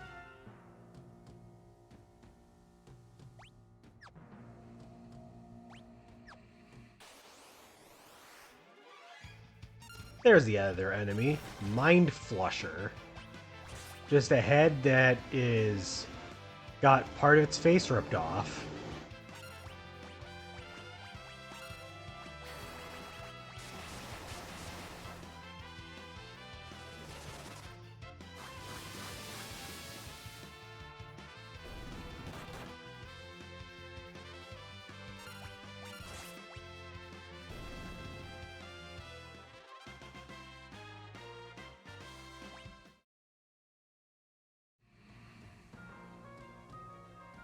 And we're finally out of that ship. So now we can go down this way.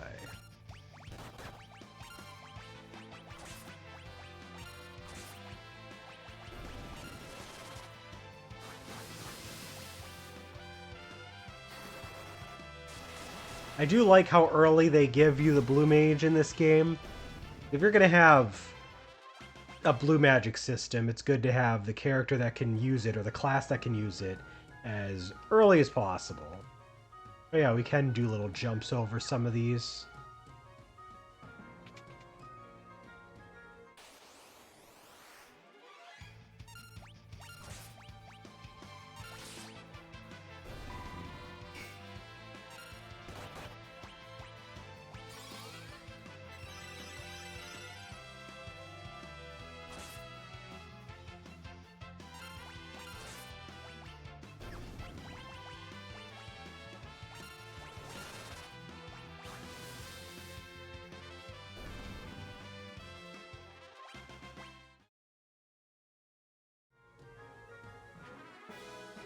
We got the world map.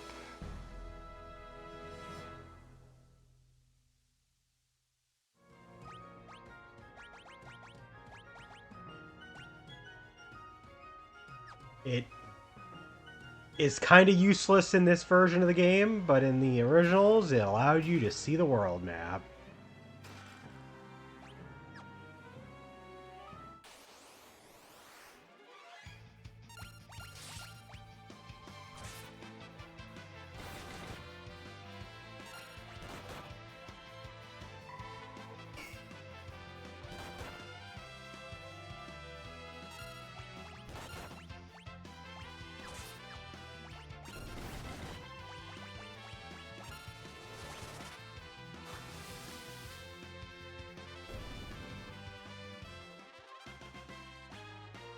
Oh, nice! We got an elixir to drop. Pretty sweet.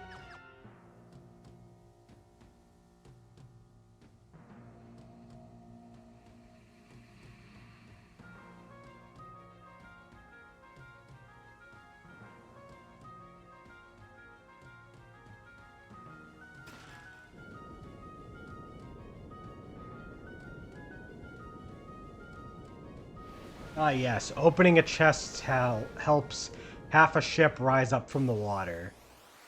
Checks out.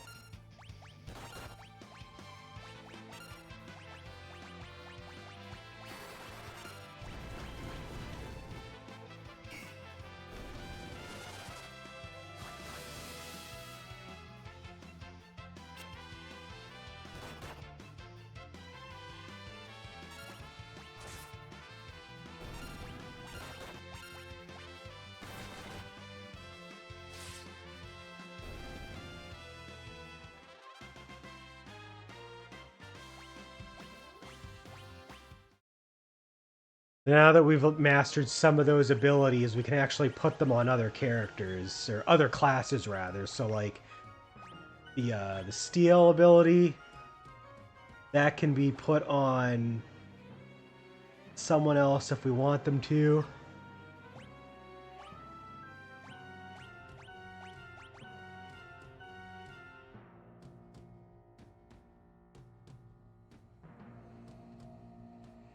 He learned, he got learned, so now if like we change him to another class, he can still get blue magic.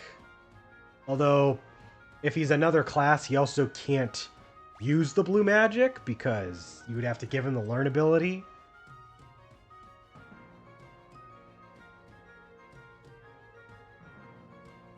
I believe the Freelancer, actually, fun fact about the Freelancer, that something that makes it better later on is they have 2 slots. So like while they for abilities, so like while they don't have a job command, you can give them 2 of anything. But they're not good for actually like playing the main game, but they're good for the end game once you've got everything else you want.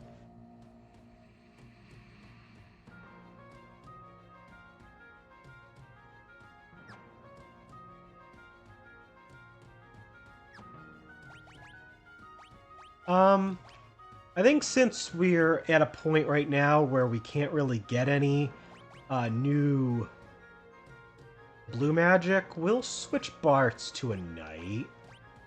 Does he have access to MP? He does. I don't know how good his magic stat is, but we can give him blue magic. Sure. There we go.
Something tells me that is not his actual mom.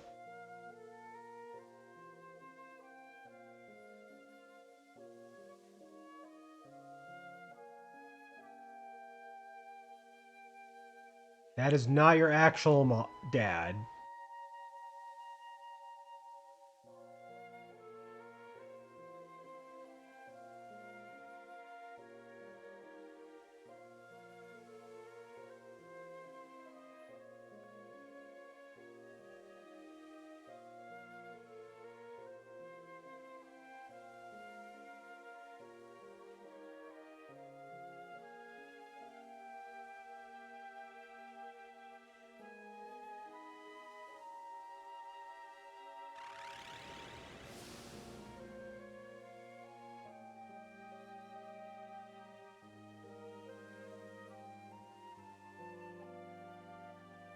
It turns out we've been had by this siren that's trying to draw our souls away.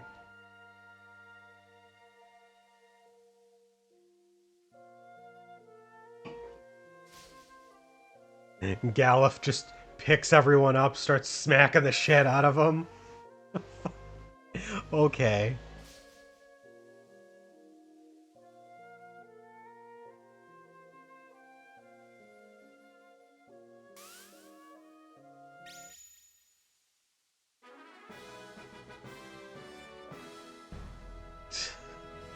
Big triumphant fanfare for this moment.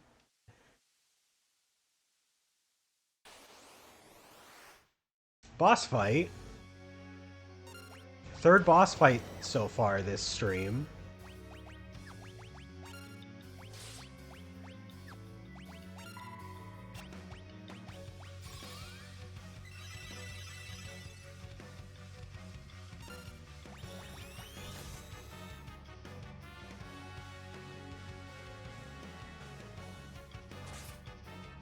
The Siren can turn undead at points at which she will be weak to fire magic, and also, obviously, you can use cure spells to damage. Otherwise, we can only really just attack, and she apparently can cast protect spells, so she can also lower the damage from physical moves. There we go.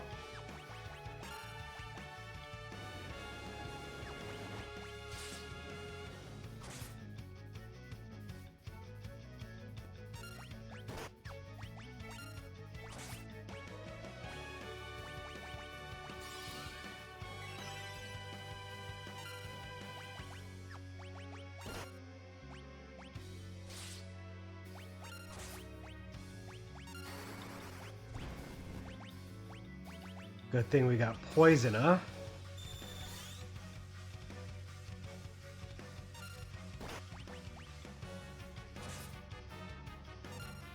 Can I use that across the party? I cannot. I can only use it at one at a time.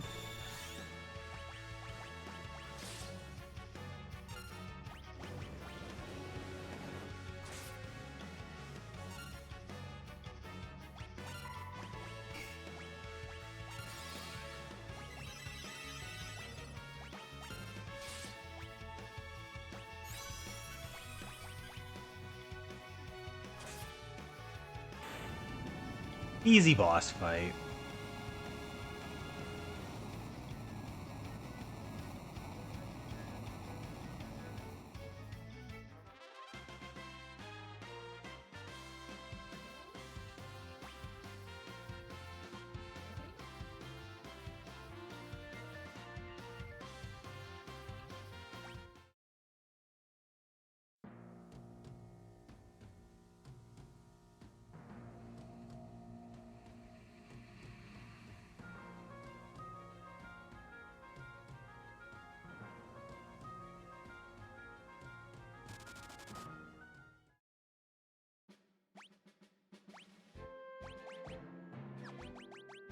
Oh shit, I didn't even realize we had bronze armor.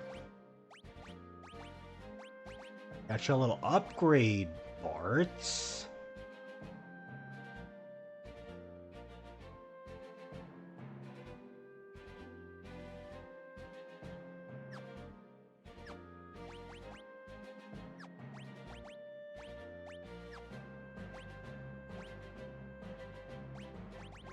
Might as well use a tent.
There's nothing too crazy that drops or is stealable from the enemies in this area.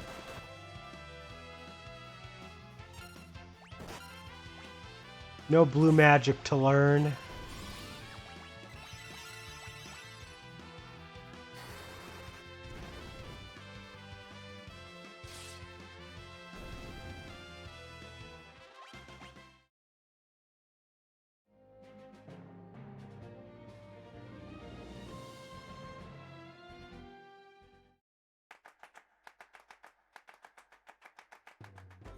The city of Carwin.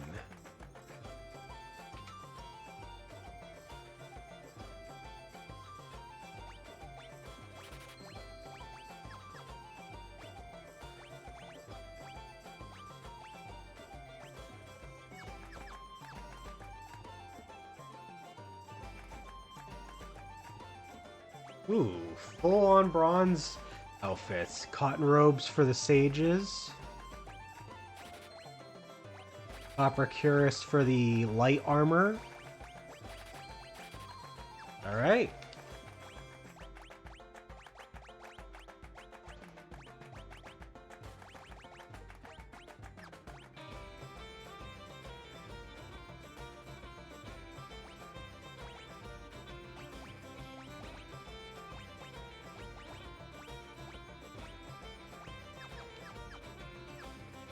Well, cool.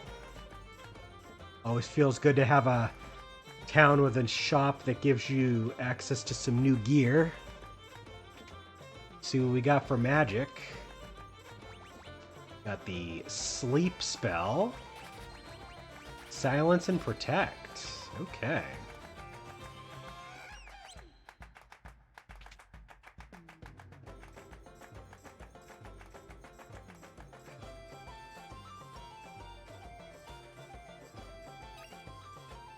Okay, so yeah, those passages are revealed now since we have Find Passages turned on.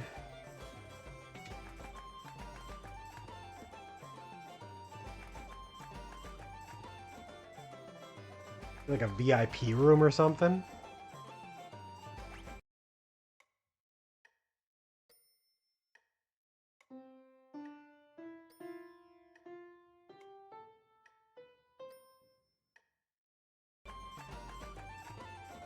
Oh yeah, you can level up a piano skill and like go to different areas and progressively somehow get better at playing piano. I don't remember if it does anything, but you can do it.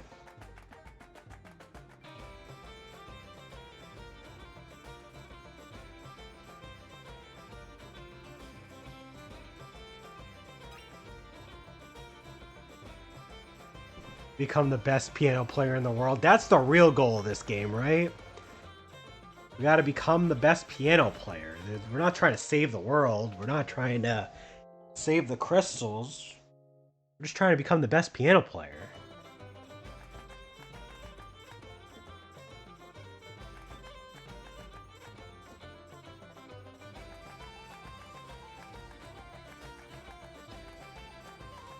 We move so fast because we have a thief in our party.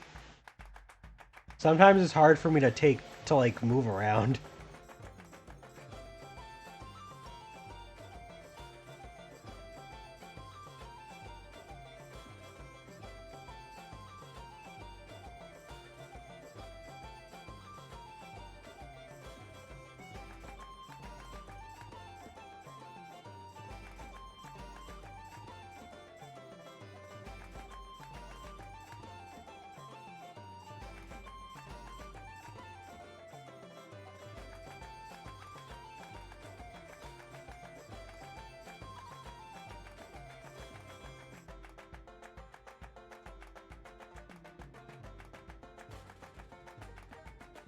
Okay, there's nothing else for us to do here. Basically just a pit stop.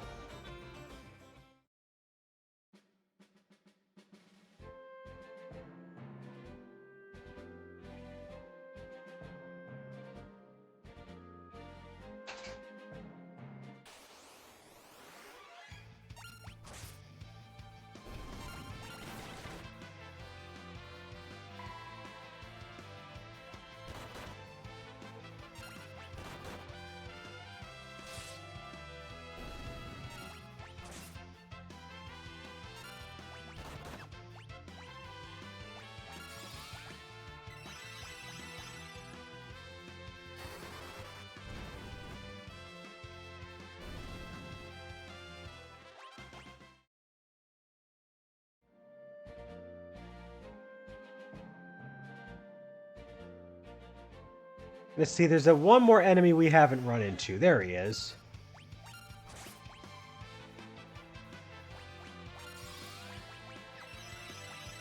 He is weak to all elements.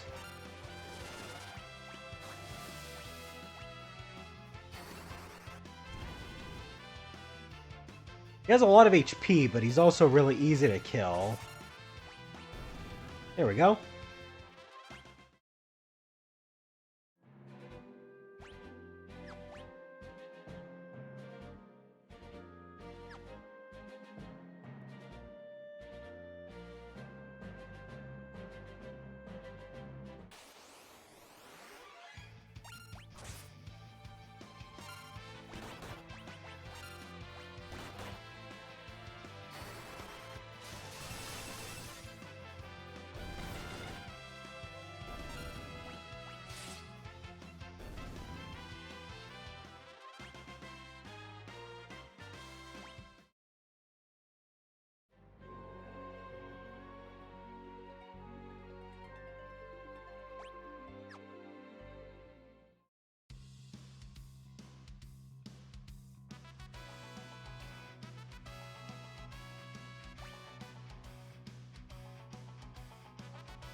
We reach North Mountain.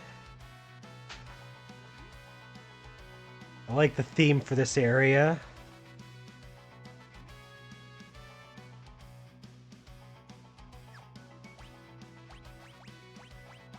Thankfully, we have an ether. We need it for a certain enemy in this dungeon for them to have blue magic that will be cast on us.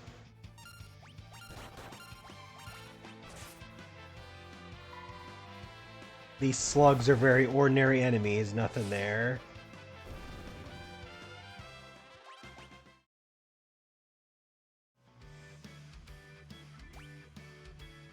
Oh, gotta grab that other chest. Those headstones in the back are what I was referring to, but unfortunately we don't have any blue mages currently, so that doesn't help us. So we will have to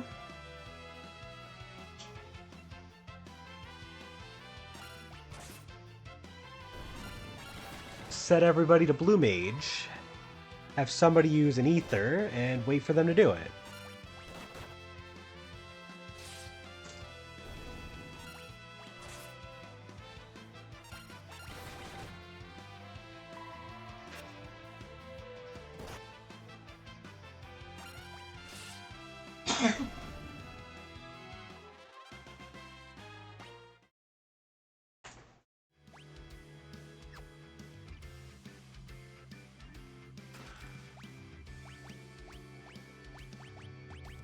Great. Blue mage.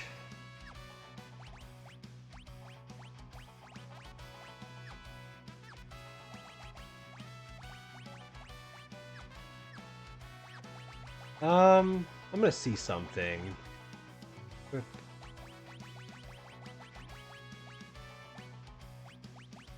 I was hoping there was a way to change all the settings so that, like, whenever we switch jobs, those prompts don't pop up, but, you know, we can only change, like, one of them, but not both. We can make it so that way there they can, not do the optimal equipment thing, but we can't get them to, like, make us reassign abilities. Oh, I didn't sneeze. Thank you, though.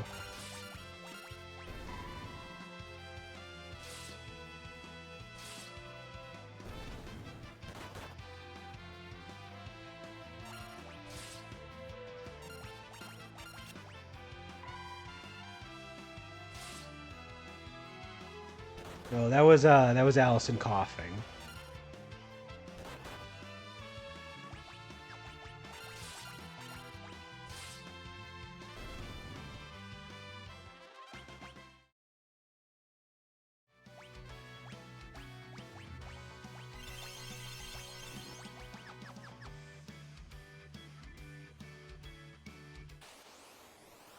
There we go. Now we got our headstones.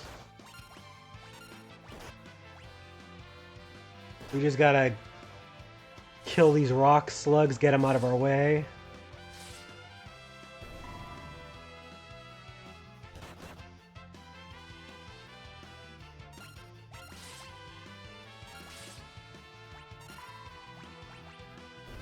Alright, let's give an ether to one of these guys. Please cast flash on us. Not you, the other one.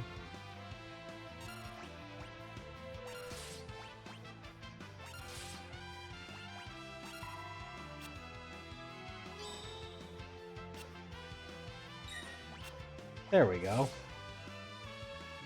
Nothing special, just blinds the opposing party, so it's something. I had never switched Galuf back. Whoops. That's okay. It works on the entire enemy party, so it's fine. We still learned it.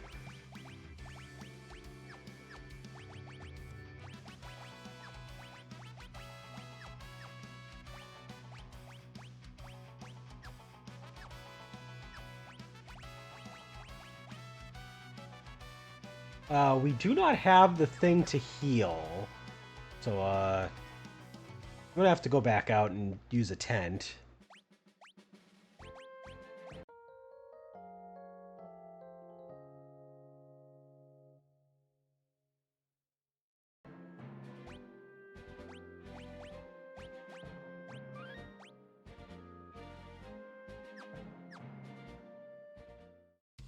Alright.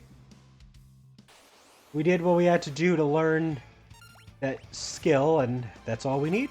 So we can go ahead and just push through this dungeon. Make sure we pick up everything along the way.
Looks like there's not a whole lot we have to worry about.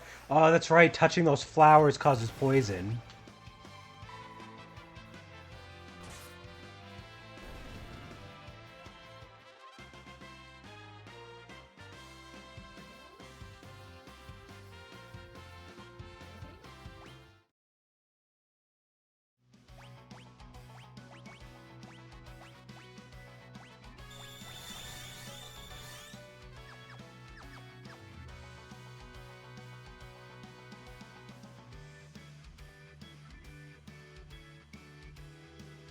I like the music for this dungeon. Pretty uplifting. Pretty cool track.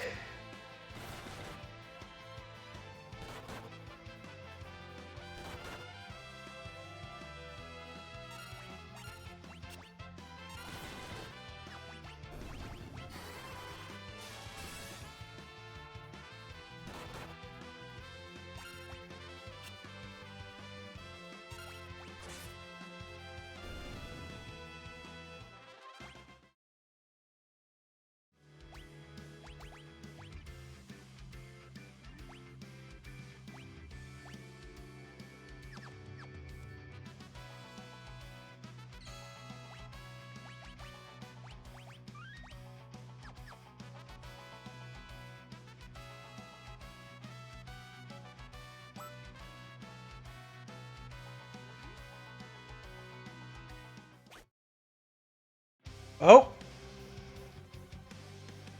Our heroes just cannot catch a break.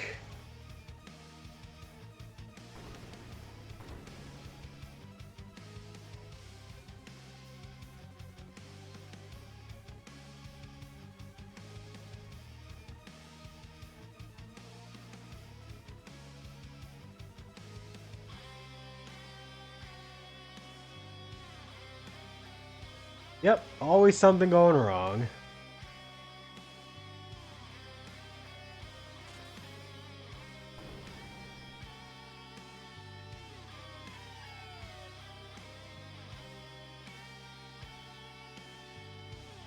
Ferris, like a badass, just climbs up the fucking cliffside.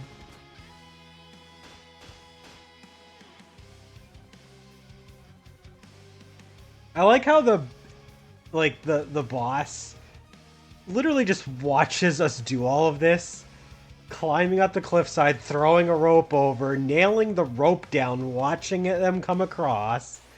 Like this game does not take itself too seriously.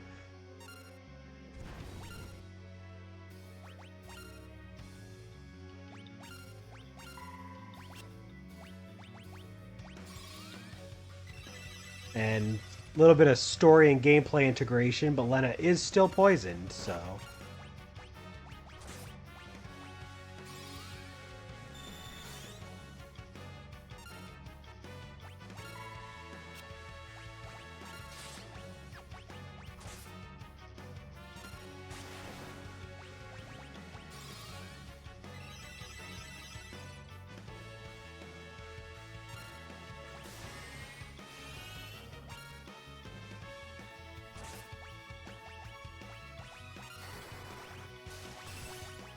Now, if we didn't get Arrow before, this would be another opportunity to get Arrow, because Magasa can use it. But we already have it.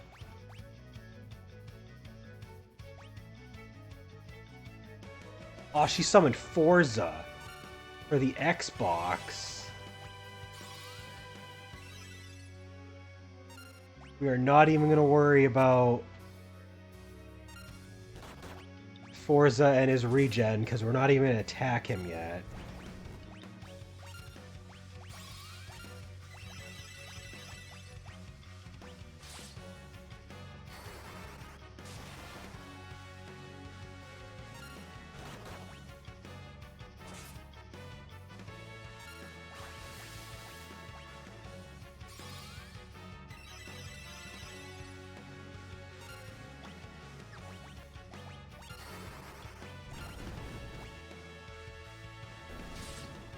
Now we can go after him.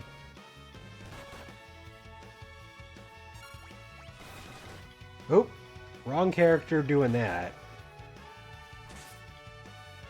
Neither of these are weak or resistant to really any elements, so just wail on him.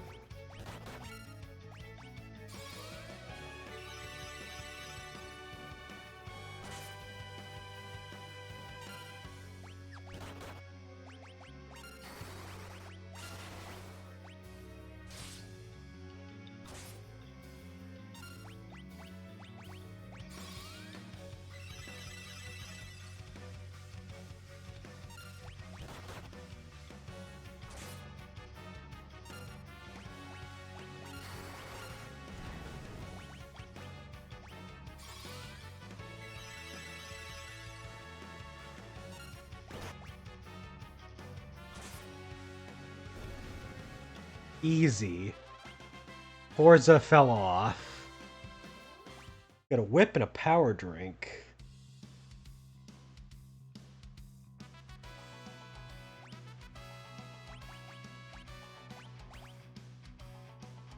Might as well equip that mithril shield.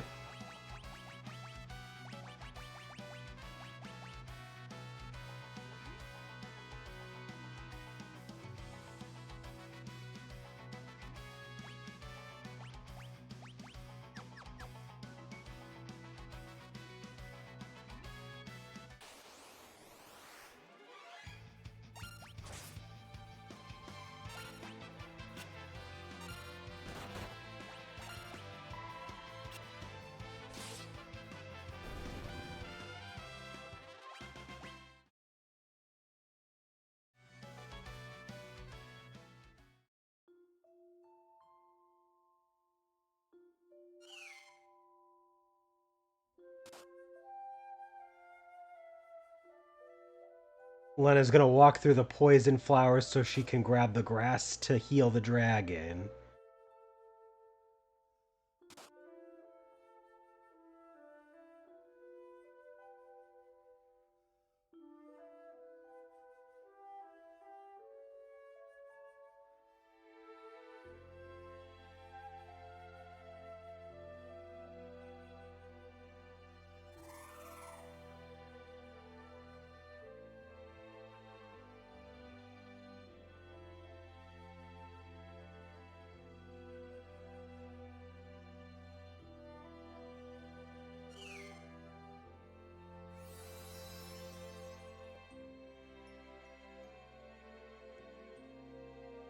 Lena has cured of poison.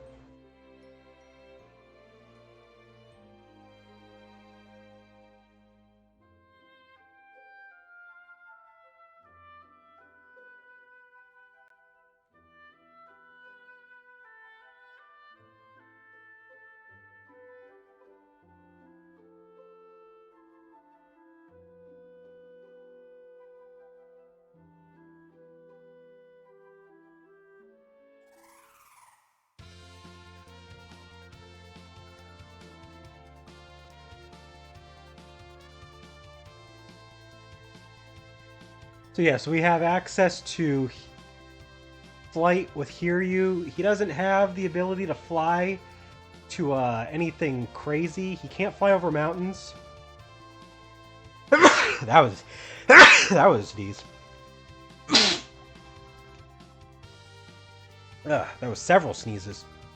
He can't fly over mountains, and he can only land in green areas, so in the grass and forests.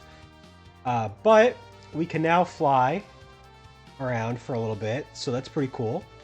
But I think having access to this extra mode of transportation, that is a perfect place to stop. When we come back tomorrow, we will continue with this some more, and we'll see how far we can get. So, thank you for tuning in. If you're watching, whether the VOD or this is the live stream, we'll be doing this twice a week, roughly, give or take. But we'll catch you next time. Have a good one, and bye-bye.